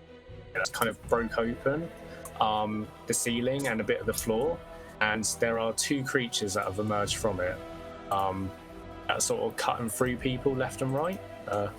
Greyish hair with red faces that appear there with like a kind of furry bushy tail, and in the center you see this kind of projected image of a skull surrounded by clouds, a bit like Voldemort's dark sign thing, and in there you're just hearing this repeated recording saying, "Oh hell, the new king, material plane, Asrach," and that's just constant on recording. I'd like to cast a spell magic on the rift. Okay, so you go to cast spell magic, and as your fingers clutch onto the threads of the weave that are around it, you can feel it. And as you go to clutch your hands, and you can feel the force against your fingers, you go to clutch it, and it just pushes it back. It's nowhere near the level you need. As you push your hand back, as I need everyone to roll initiative. You can normally roll a spellcasting ability if it's over that level. With the spell magic, it's like counter spell. Yes, you can actually. So D10. Roll a D20 plus your spellcasting modifier, which I believe is charisma for you. 16. 16. Yeah. Sorry, it's still full. You push it, you pull it closer, so you do get the threads closer, but it still resists. Shit. Right. Initiative. Okay, Fiddle, what'd you get? I got a 5. An initiative is a check, isn't it? So I've actually got disadvantage. Yep, still 5. Okay, Gregory. 8. 8. John Claude. 8. 8. Soleil. 20 motherfucking 3. 23. Okay, sorry, what was that about your health? Take 8 off my primal right. 8. Had to roll the fucking highest, didn't I? And it's fire damage. Okay, so you got Primal Right Fire on there. Mm-hmm. Would help if I shared the screen, wouldn't it? Does that count for both my claws or just one? Yeah, both. Okay, cool. Okie dokie, right. First up is Soleil Unclaimed. Right. Where is the big fucker? So you got 2 beasts of Malar over here. Okay, so first I would like to go to the closest one to me. Okay, so you dropping Fiddle on the floor, take him with you. I'll put him down because he's near JC. Okay, sure. So you leave him down there. Yeah. 5, 10, 15, 20, 25, 30. How much movement do you have? Get 40 when I'm in my hybrid form. You get 40. Yeah. So you're still 10 away. Do you have anything that can reach 10 feet, or do you want to use your action to dash? Nah, fuck that. Okay, bonus action. I'm gonna cast some marks on it. Oh no, actually, no, I'm not. Scrap that. Not gonna do that, sorry. Instead, I am going to use my magic for the first time. Okay. You're going to cast. Firebolt. Alright, roll me to hit then. Okay, wish me luck. That is a dirty 20. Dirty 20 does not hit. Fuck off. You shoot and it just kind of deflects off its Shit. Alright, well that's your... You got... Yeah, that's my go. Alright. Fuck. Beast of Malar. This one's going to go for you. Yeah, you see this like feral creature just like raise its like teeth. I'm going to die. 2 claw attacks and 1 bite. Going to be a 29 to hit on the first claw and a 23 on the second. Both hit. 22 slashing, reduced to 11. And the bite is going to be a 24 to hit. Going to be 9 piercing, reduced to 4. Similar 2, 5, 10, 15. Going to do a pounce on Lord Sebastian Mortimer. No, what a shame. Which is going to hit, and that one misses. So he's looking pretty hurt. Currently prone. Blue Dragon Tail Swords. Going to run into this way. Get sucked into the rift. I'm just rolling the Blue Dragons all in one just to make it a bit easier. That War Mage is down. Oh, sorry, that Tail Sword as well. High Knights. 5, 10, 15, 20, 25, 30. So they're both going to try and hit. They got a... What do they have? Go away. Doesn't it? Doesn't it? Oh my god. That's 2 natural ones and a natural 5. So they don't hit either. So Freya's dead. What a shame. Lady Mortimer's hurt. So could see the end of the Mortimer in here as well. Okay, so that takes us round 2. Gregory Weisenhorn, you are up. Right, okay. Where's Fiddle? Is he next to me? Yeah, Fiddle's next to you at the moment. He's just currently on the floor, but he's looking like he's starting to get over it, just slightly, but you've never seen him this writhed before. Okay. All right then. I'm going to grab Fiddle. I'm going to see you coming with me. I'm going to cast Dimension Door, and I'm going to go to the cloakroom, get my sword, and then Fiddle's wand. Okay, roll me a D100. Oh no. 27. So, as you cast Dimension Door, you see the rift sort of writhe open and like open and close as it starts writhing quicker, and you feel yourself go into slow motion as spells cost additional bonus round casting time. So that's an action, so it costs 2 actions to cast it. So doing that, you can cancel it, so you lose your action this turn, but get it next turn in the area you're in, or you can cast it next turn and then it will go through. It's up to you. Okay. How far am I away from the cloakroom anyway? I mean, it's all the way on the other side, is it? Or am I right next to it? Cloakroom's over here. Over there, okay. Yeah. No, wait another round then. Yeah. No, I'll keep going. Why not? All right, Jean-Claude, Hello. what are you doing? Do I still have my wooden sword? You do? Okay. Who are the enemies? Only the 2 red ones? Yeah, the 2 red-faced, weird-looking, lycanthrope creatures. Okay, I'll go to number 2 and just swing wildly with my new sword. Okay, so 5, 10, 15, 20, 25, 30. You can get to there. You can use your action to dash, if you like. No, no, I won't. Yeah, I'll just ready an action, I think. Okay, so you're just ready in attack. Yeah. Okay, right, Fiddle, you're up. You come around consciousness again. You just went into this weird deep space where you're just seeing that blinding white cathedral straight back right into your body as you've got your hands over your temples, you've got a searing headache, and you're just seeing all this carnage around you, and you're a bit delirious for like a couple seconds. And you're seeing Gregory in slow motion just casting a dimension door, and you're like, what the fuck? And seeing Soleil fighting off a beast while this other beast is tearing Lord Sebastian Mortimer. This can't be happening. Get away from me. Get away from me, all of you. And I'm going to cast Dimension Door myself and go and get my wand. Okay, roll me a D100. That is a 26. So, Gregory, as you're casting a spell, you look down at Fiddle, and you see as he casts the same spell as you, it succeeds, but he gains 100 pounds. Oh. And his speed is halved for a minute as he just gets really fat. I had money then. I thought, why are you saying £100. That's how they do it in D&D. Do I still have hold of Thingy's hand? You do, but he can't take you through, unfortunately. Oh, okay. Too big. Yeah. You're too big. Unless with my 100 don't work pounds, like that. I am only like, I'm like child size. This is probably No, you're double just my more size. stumpy than tall, so you cast Dimension Door and you land next to the administrator, who is currently confused at what's going on, as you land right in front of him. I need my wand now. I give him my ticket.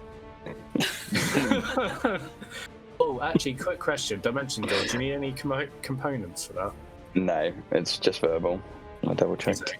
Okay, so he looks around, he's like, what do you mean? Now. He's like, and he kind of stumbly takes your thing and then runs to the back and then gives you, after a couple of seconds, gives you your wands. And he's like, what's going on? What's going on? As I'm there, like, panting, leaning on the desk, quite frail. Run. What? Run! As I go running back in He there. looks at the Blue Dragon Axa and he's like, get out of my way! Wormtongue style, and runs off. Nice, as I go running back in. Okay, 25 feet, right? Oh no, you're halved, so you're 12? 12, yeah. Jesus Christ, it's gonna take me forever. Nice. You're like waddling rather than running. Okay, back to the top of initiative, and everyone is running out. Pussies. Lord Branados is joining in on the fight to help you out, Soleil. And He's gonna die. you see him run over. He's like, oh, "Don't worry, my dear. I was a fine venturer back in my day." And he clicks a button on his cane, stamps on the ground. You see the sword emit from the cane that he has, and it kind of shims out into like a weapon as he goes to strike the beast twice. One last adventure. One last time. Don't die. He hits. How?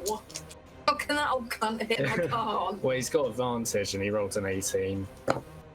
That's his modifier. He didn't do loads. Then second attack. Hits again. So he strikes twice. Ha! And sort of musketeer style. These guys are trying to get the queen out. Okay. So, Soleil, here's your turn.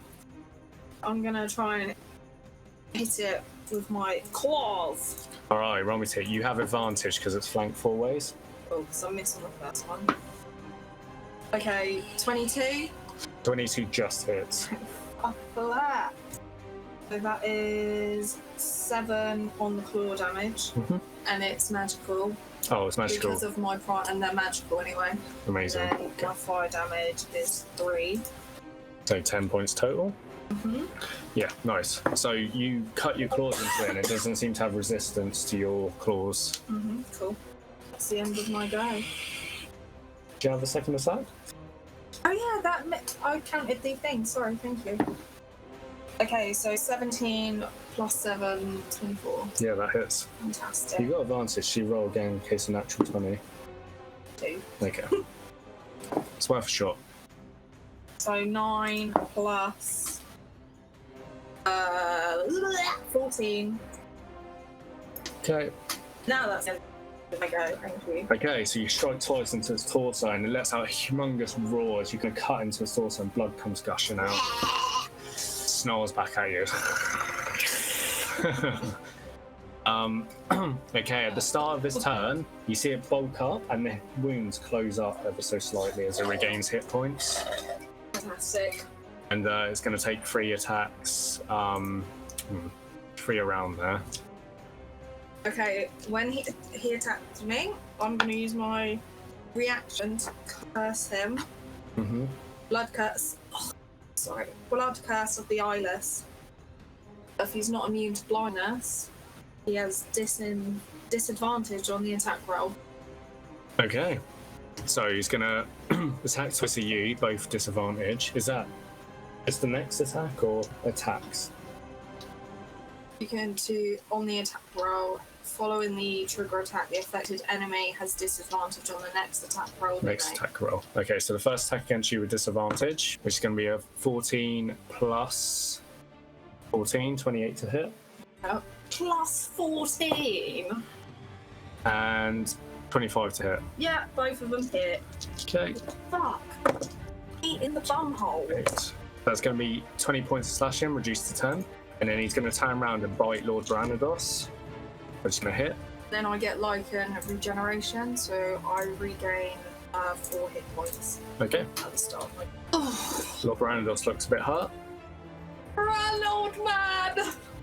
Beast Malar's going to try and just kill Lord Sebastian, and that definitely hits. So, okay. Lord Sebastian's dead. Oh no. Who was he? But you never met him, so. What a shame. Yeah. Okay, takes us round to Gregory Weisenhorn. Yeah.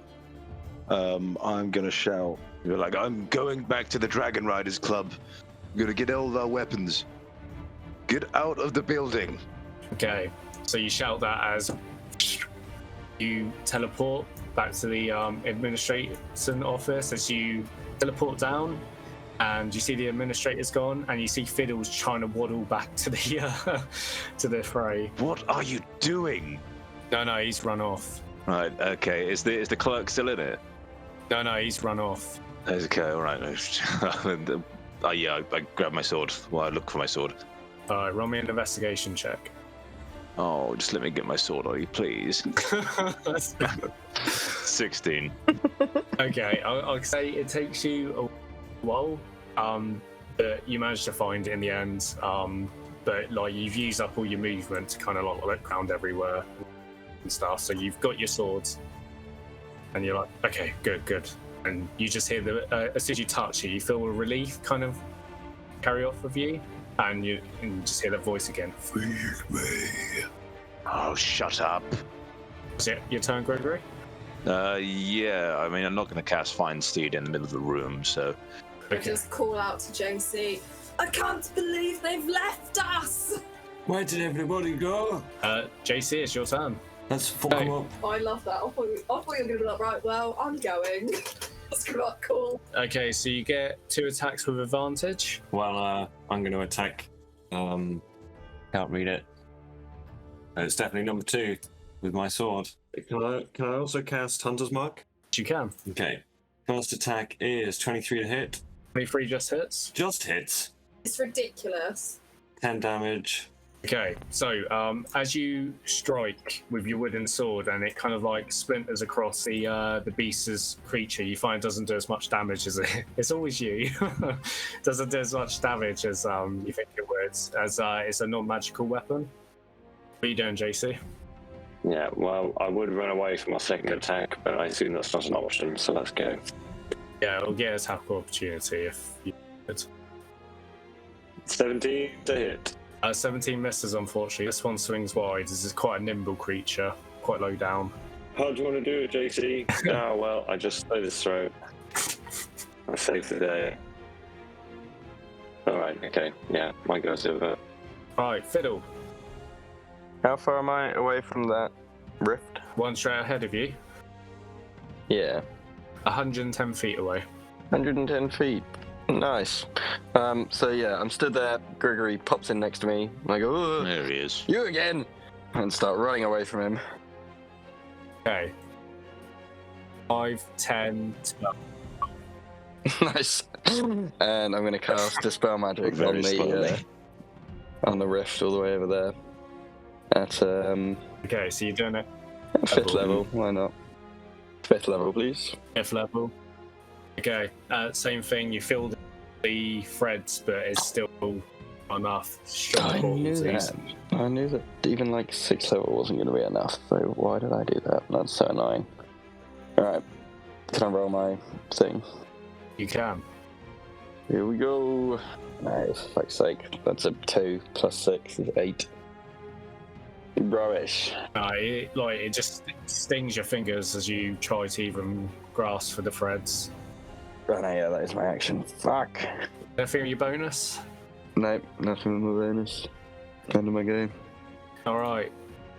Top of the round. Queen's out. Magister Sifar's out. With Sir Belrund, and these lot are running out as well. Okay, right. Top of the round, Soleil. It's your turn. Okay, Solo's gonna fucking take the attack of opportunity and go next to JC. Okay. Over here, gonna be one claw attack against you. Gonna do the action for blindness again. Yeah, start of your turn, so you can do that. So disadvantage on the attack of opportunity. Mm-hmm. Okay, that's going to be an 18 to hit. Actually, yeah, hits. Fuck. Okay. That's going to be 15, reduced to 7. Oh.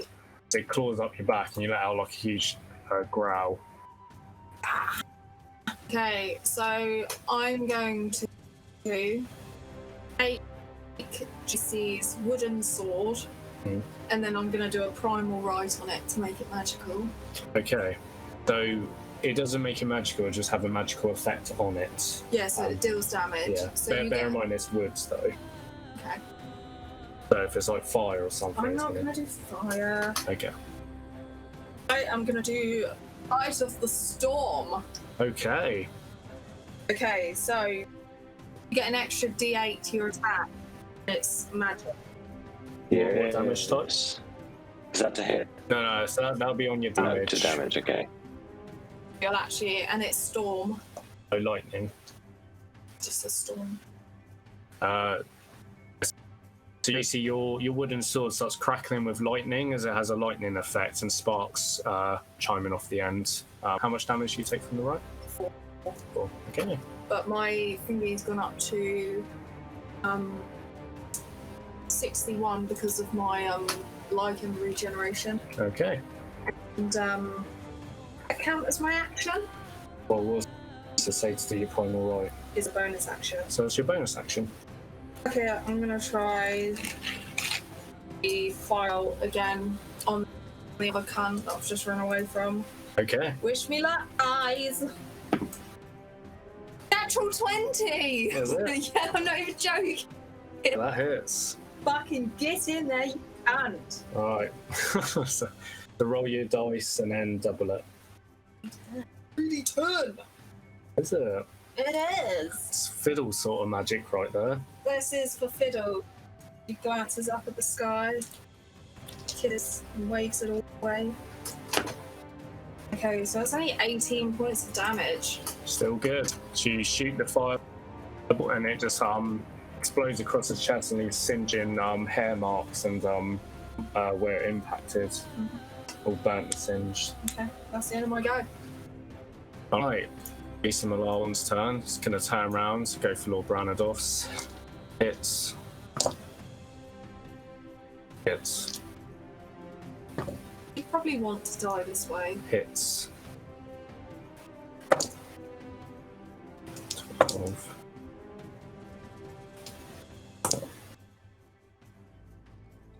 Okay. Surprisingly, he's still up. Fucking hell. They severely hurt. And death's doors. Yeah, he's just taking 3 blows, so. Run, you fool! Go. So JC, 1 claw attack against you. Mm-hmm. Gonna be a natural 20 to hit. Hit. Soleil, claw attack against you, which is going to be a 30 to hit. Yeah. And a bite attack against you, which is going to be, oh fucking hell, that's even more, 32 to hit. Do you know what? Surprisingly, that hits. Okay, so JC, damage against you. Nice. And that's going to be 20 slashing damage. Yeah. Then Soleil against you. 1 is reduced to 10. It's a turn. Tell swords. I'm not gonna lie, JC, I think we need to fucking get out of here. You miss. There's fucking bounce camp. Okay, Gregory Weisenhorn. Okay, yeah. So I would like to go out to the courtyard. The courtyard, you have to go all the way around to get back out again. So as in, so where do we come through the cloakroom? So I need to go, like I'm trying to leave. Oh, to leave, yeah. So it's just basically out here with the administrator when. What's Fiddle doing right now? Fiddle's just run around the corner to go back in. But I'm just stood there. I'm not running anymore. He can't run any further in his state. Nobody die until I get back. Gregory, go back in and take JC with you. I don't have my armor. It's too far to go. We don't have enough time. Dimension door back in there. Well, I'm running out of slots. You've got 2 more. You say take JC with you? He's going to die without you. We all need to get out of here. I also need it for Fine Steed. I have an armor class of 9 right now, and all of our good weapons are back, like, at the thing. Did you just say just take JC then? He can only take one of you. You're going to survive this. JC won't. Do you know what? I'm never going to forgive any of you. We've got You're this. dead to me now. What do you mean? I'm staying with you. Fuck you. Not you, JC, obviously. I think it's probably best if I leave now. Yes. Well, I'm going to shout back to you, like I say, like, get them out of there, Fiddle, and get out into the courtyard. I'll be back in 10 minutes. So we all need to leave. We all need to leave. Shut your fat mouth. Shut your fat mouth. Your mum's going to Listen to me. Fiddle, you're not in your right mind right now, but I need you to listen. I need you to listen to me. Don't do anything stupid. Fuck you. Right, yeah. I'm going to start running out into the courtyard, and as soon as I get there, I'm going to cast Fine Steed. Okay, so you run back out into the courtyard, and your plan is to go to the Dragon Riders Club and come back with the weapons and gear and stuff, or to stay there? No, to come back with the gear, yeah.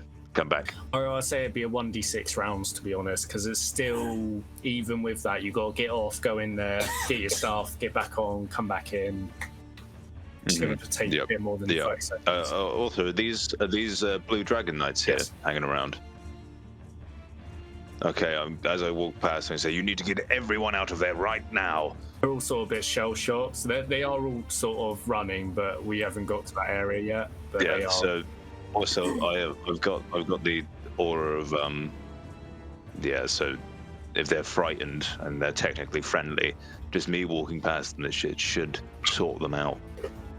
Yeah, no, for sure. They are all going in to help, but they are very, they're not gonna run away easily. But I like how the mechanics behind that is that you're a good enough paladin that you stop people being frightened just by being around you. But also seeing you run away from the fight. Makes them run towards it. Yeah. Okay, Gregory, roll me a 1d6. 6. Shit. That's the worst one. So you're out for 6 rounds. Oh no. Oh no. Okay, JC. Hello. Okay, so you got your wooden sword with lightning crackling on it. You've got this beast in front of you that's been slashing at you and Solo. I didn't roll with advantage earlier. I'm annoyed. Not my problem, man. That's on you. Do I still have advantage? Yeah. You're still at advantage. Yep, I didn't mean to blame you. You should blame him. He's put us in this fucking situation. I mean, this is my fault, but you know, it's the gods' fault. 26 to hit. 26 definitely hits. Woo! 12 points of damage, please. Okay. Hopefully not halved, because I have a magic lightning sword now. Well, your wooden sword damage is halved, but the lion still hits. You also have the 1d6 from Hunter's Mark as well, remember? I added that. Yeah, that was all of it. Okay, cool. Okay, yeah, so your first strike, it crackles across the creature's body and kind of like sends lightning shocking up it. You have your second attack. Remember, you've got advantage. Damn it. Okay, this time, I'm going to roll again. Good. 25. 10 damage, please. Okay, cool. So, the other one as it strikes down and strikes across the torso, slashing twice. You know, that's it. All your trainers come back to you and you not missed the trick. He's looking a little bit hurt, but not overly hurt. It's hurt in green. It's like Band-Aid hurt. Okay, is that the end of your turn, JC? Okay, Fiddle. Yes. So, I get to about where I am, and I sort of put my arm on the wall. Like, this is terrible. I'm not only really large, but also, like, just physically maimed from the interaction earlier and not feeling 100%. So I'm going to cast a Fast Step on myself. Okay, roll me a d100. 30. So you cast Fast Step, so the spell pulls off, and as you do, your hands cover in some sticky goop. Lovely. Okay, I'm gonna jump 60 feet up forward. Okay. So you see this beast already just tearing down into Lord Isunder's back, just like pounced on him and just tearing into his back. Yeah, fuck it. Now's about the right time. Jesus Christ. I feel like I've got the worst hangover in the world. And I pull out my crystal gem that I stole off of that shopkeeper many sessions ago. And I smash it in my hand. And I think this one is fire.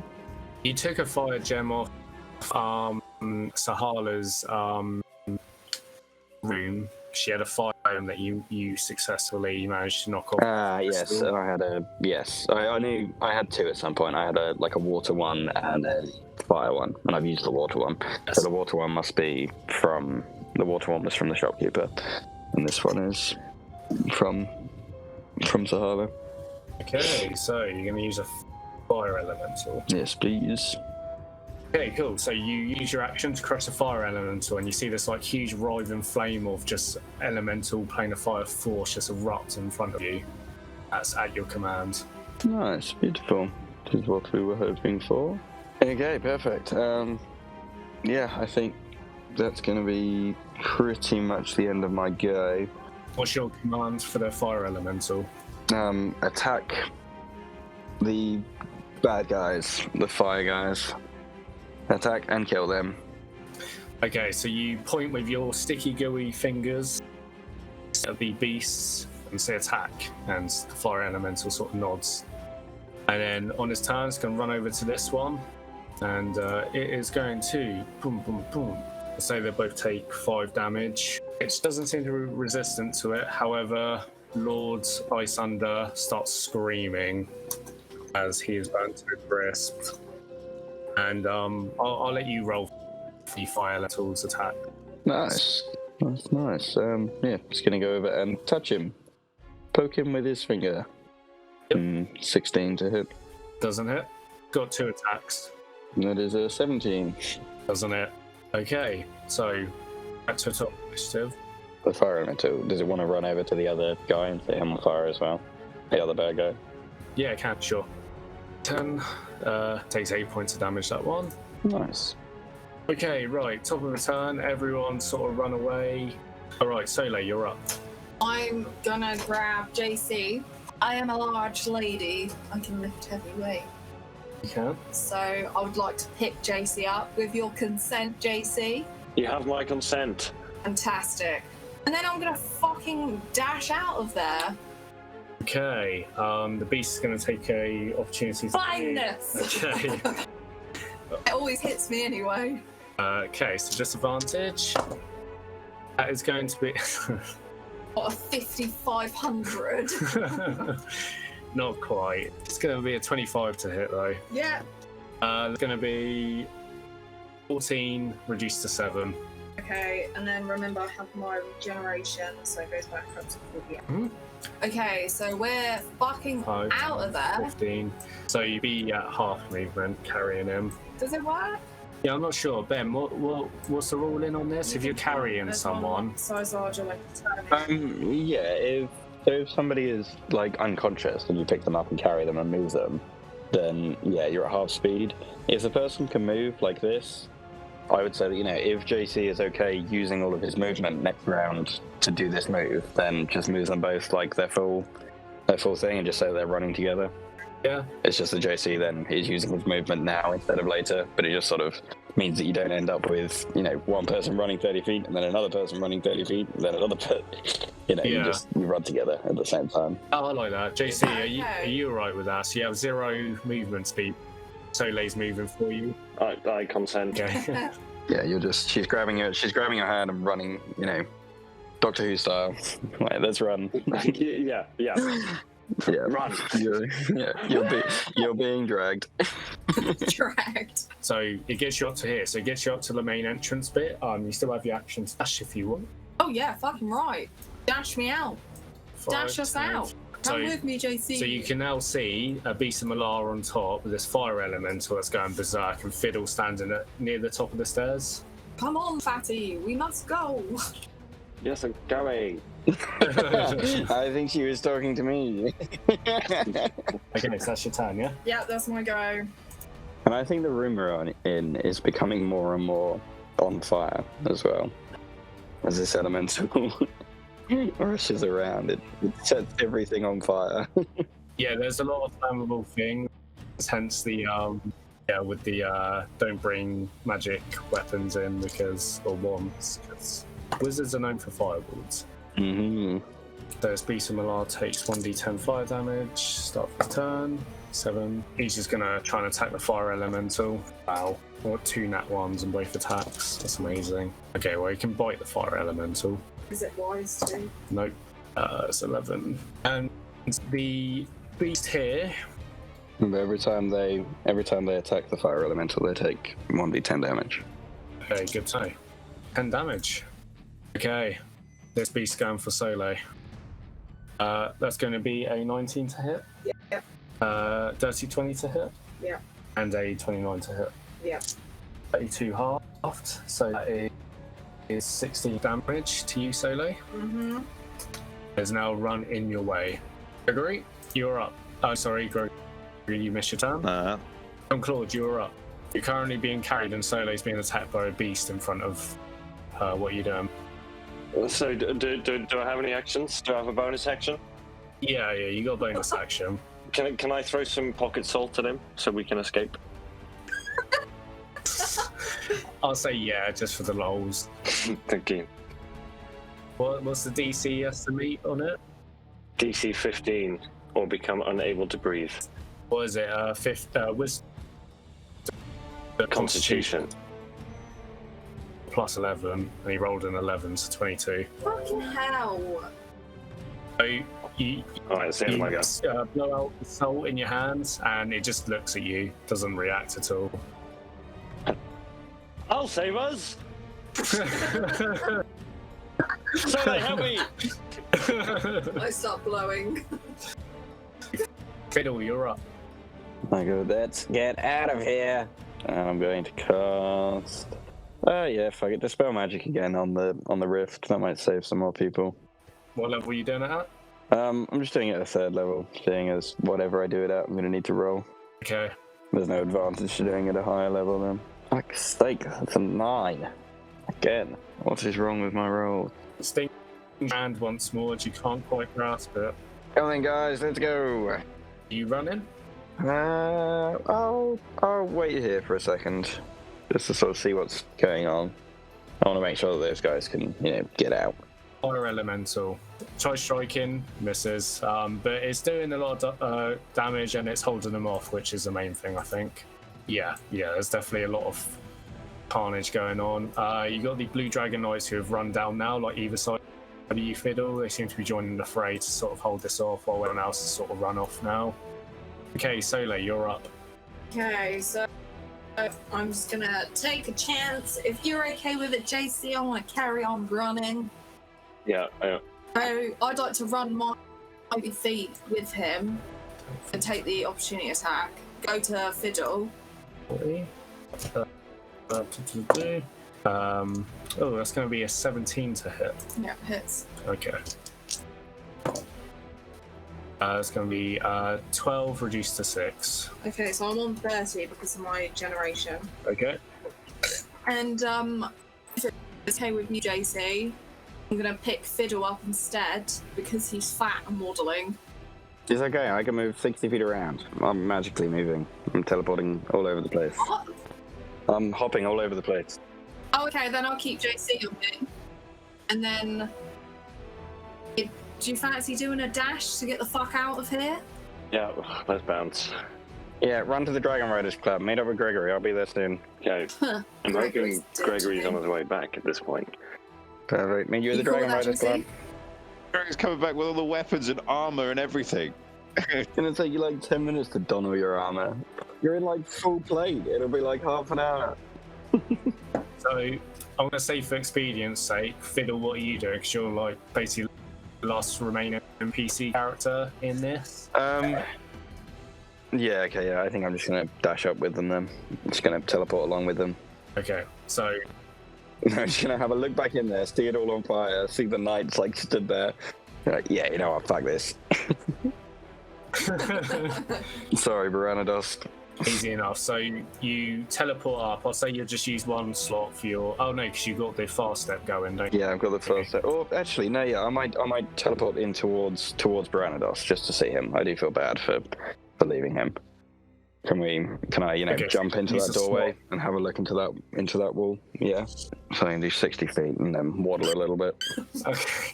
So yeah, because you can't quite see, so you like waddle in here and you look over, Yeah. and you see Lord Branados is carved into bits. He's gone. Fuck! Okay, yeah, fuck it. Dimension door back to those guys then. Hey, D100. Fuck! There's an 86. Ooh, that's a high one. There's a very high one.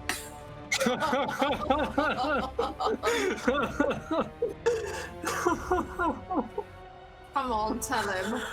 Okay, so I'm gonna say for story beat wise, you will get out into the courtyard and stuff with all the other PCs as you have more Blue Dragon Knights running in. You all run out with all the other courtiers. By this time, Gregory, I'll say you've run back with all the weapons and stuff, seen everyone's sprinted outside. You see Soleil's literally ripped to shreds in a werewolf form, which, by the way, what's your health percent? I'm at 30. And what do you need to be to go into your... If you drop behind a certain amount of health, I know, I'm supposed to roll and everything. You haven't been. I haven't, I'm sorry. Cheeky. I must have been.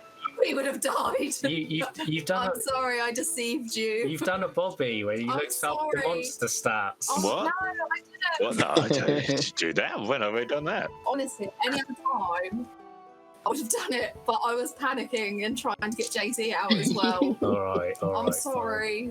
All right. Well. That's the. I haven't fluffed or anything on my rolls. Terrible. You're right, now the whole world knows you're a cheat.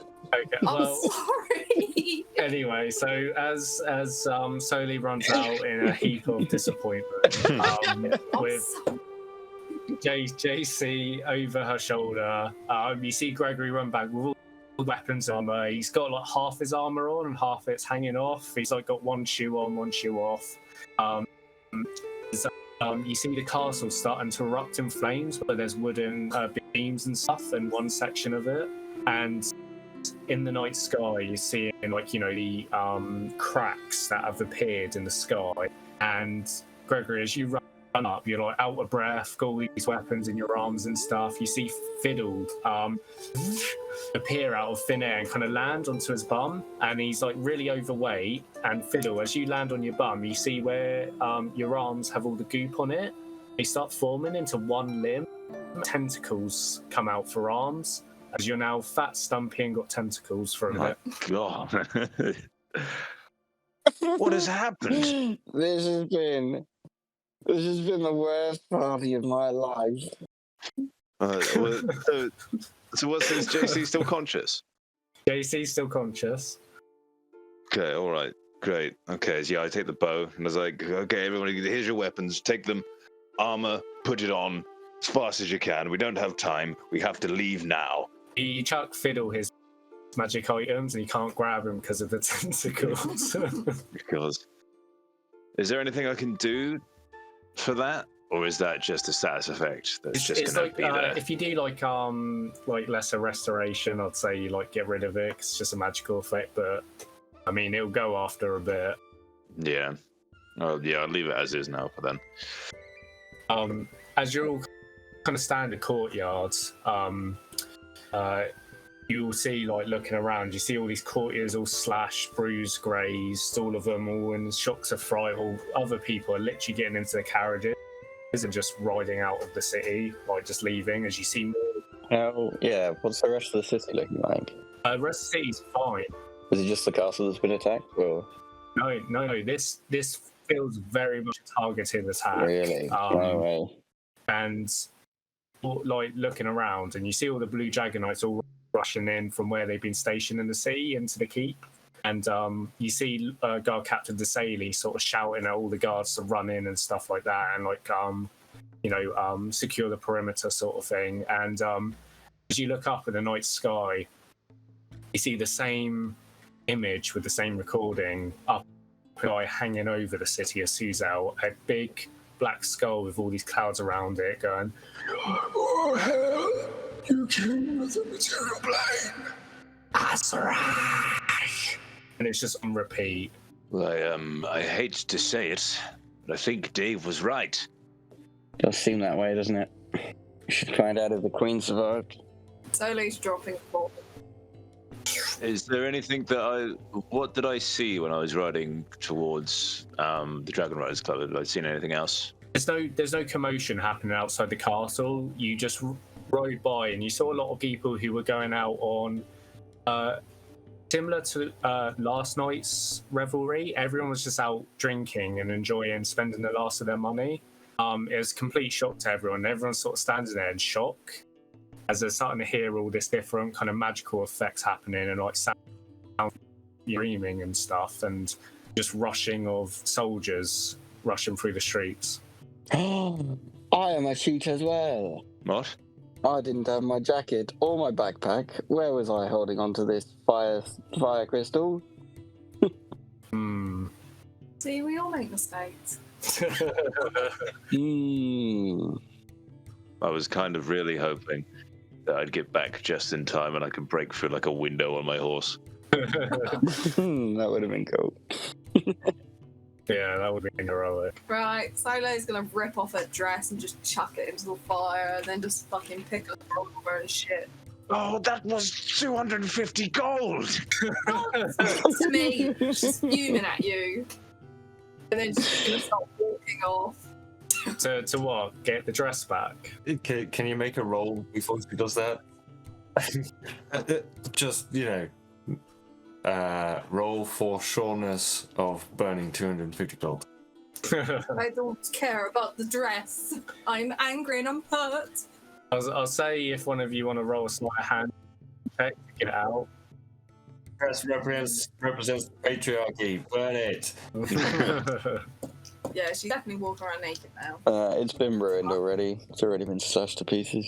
Mm-hmm. So what's going on where we are right now? We're still in the courtyard. There's just guards running around and trying to do shit. There's like guards that have like run round. They're like running into the castle, and there's guards at the entrance getting people out, but they're not letting people in. It's just basically everyone's grouping up outside the courtyard, a bit like a fire drill sort of thing, but just like everyone's sort of standing around, not really sure what's going on, and everyone's very confused. Okay, right where we are then, with all of the people who are, injured and being taken out, and smoke inhalation and damage. I'm sure people are hurt.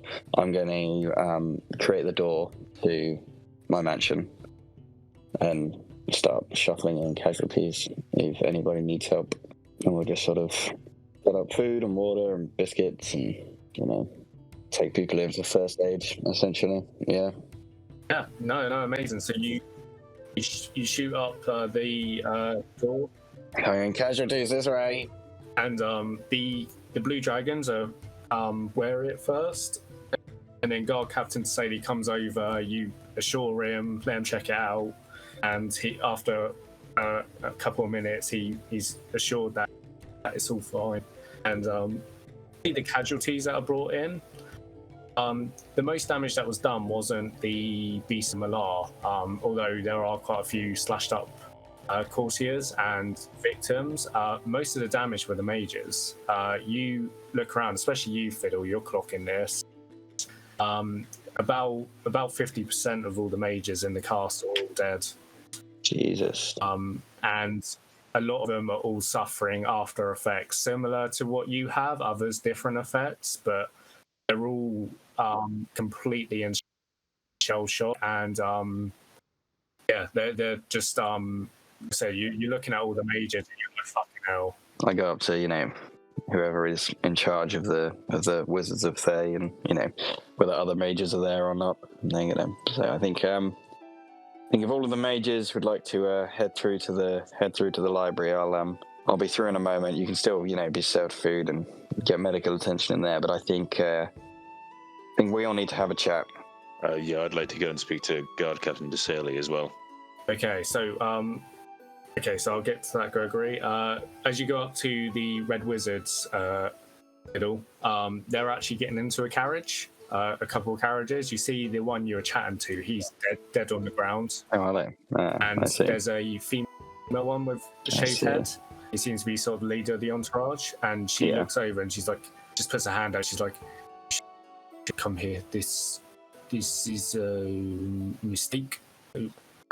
You lower civilized folk, you have no protection against any of this. It honestly an insult you all are to the mortal races. This is why people like this can do the things they do." Well, good luck with that. I don't think we're going to be able to fix this unless we all work together, but... She gets on the carriage and starts riding off. Not interested. Well, Captain Suzail, he's sort of gesturing, trying to form all the guards and getting them in. The battle's still ensuing inside as you go up and talk to him, Gregory. Yeah. But Suzail, you need to get your men out of here now. They have non-medical weapons. Suicide. Looks at you and he's like, "Are people prepared to die for their country?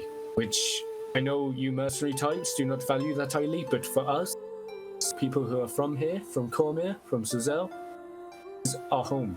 Suzail, the more men you throw in there, the less men you're going to have for the coming battle that's about to ensue. So pull them out. Just make sure the perimeter is secure. They're all dead already. Yeah, Suzail, there's nobody in there worth getting. Every single man under my command is worth getting. Then get them out. Yeah, but anybody in there is dead. So get everyone who can leave to leave. The entire castle's on fire. Those beasts in there will die. Anybody who is already dead is dead. Anybody who can walk should be getting out. I'll say both of you individually roll me a persuasion check. Or one of you with advantage, actually, because you're both saying the same thing. Oh, that's a nat 20. So 28. Is it? Yeah, nat 20. Nice, beautiful. This is where I start barking commands. He's one of them where it's like a defining choice in his career sort of thing. They'll look back on and regret it or not. He looks back at you lot and sort of, maybe all the shit he's put you guys through and you guys decided to go along with it still. Do you know what I mean? And looks at you and he's like, I'm out. Put him out. We'll secure the castle. To fight another day. And you start hearing like captains down their line almost looking like they want to disobey his orders, which is probably unheard of for these nights. And then they issued a command down, and after about 5-10 minutes you start seeing the guards getting pulled back out again, and they're just starting to secure the perimeter a bit more. And yeah, it doesn't seem like the fight's coming outside. I'll say, just for whatever the fire gem, you managed to smuggle it in somehow. You forgot about it, and they forgot to check, down whatever. Nice. Yeah. So the fire still it's not engulfing. It's like engulfing one side of the castle, but not enough to like burn the whole castle to the ground. But it's definitely doing a lot of damage inside to like a tree home, and a big landmark in Cormyr. As they start securing the castle walls, and you got. Is there anything else anyone wants to do quickly, or? I'd like to turn to the captain and say, congratulations, Captain. That might be the best decision you've ever made in your entire career. Just check. The Queen is safely outside the castle, yes? He looks at you with a worried face, and he's like, I don't know. I was outside. I do not know what happened in there. Okay, we sort of need to get eyes on the Queen straight away then. Can you ask around? I saw her leave out of the south entrance, out of the south exit, out of the ballroom. Where does that lead? You did. Okay. We have to strategize this. We need to get eyes, see if she's outside, see if she's still inside. If she is inside, the Nine Hells will go running in to save her, but we need to, know where she's most likely gone, and we need to get confirmation that she's not outside first. I can go back in. I'm fully armored and full health. We did a list of people with magical weapons. He sort of just nods and he's like, come with me, and he sort of walks over to what seems like they're making a makeshift table with sort of blueprints to the castle to determine where she is and stuff. Nice, perfect. Rescue mission, which I think we will leave there. Nice, we're going to be firefighters. She's going back to the bakery. Oh, well. She's going back to the bakery? Yeah, where she was before. Alright, so Stone's walked out of the gates, which I don't know if you're doing it subtly or not. No, I said I was fucking walking off. You got a naked Goliath walking down the road. She's like, fuck this, I'm off. Nice, well, that is good to know. That's where we're ending. So I suppose this is essentially starting. I suppose Act 3 now. We kind of skipped Act 2 because it wasn't really a overarching thing, but Act 3 now. Act 3, nice.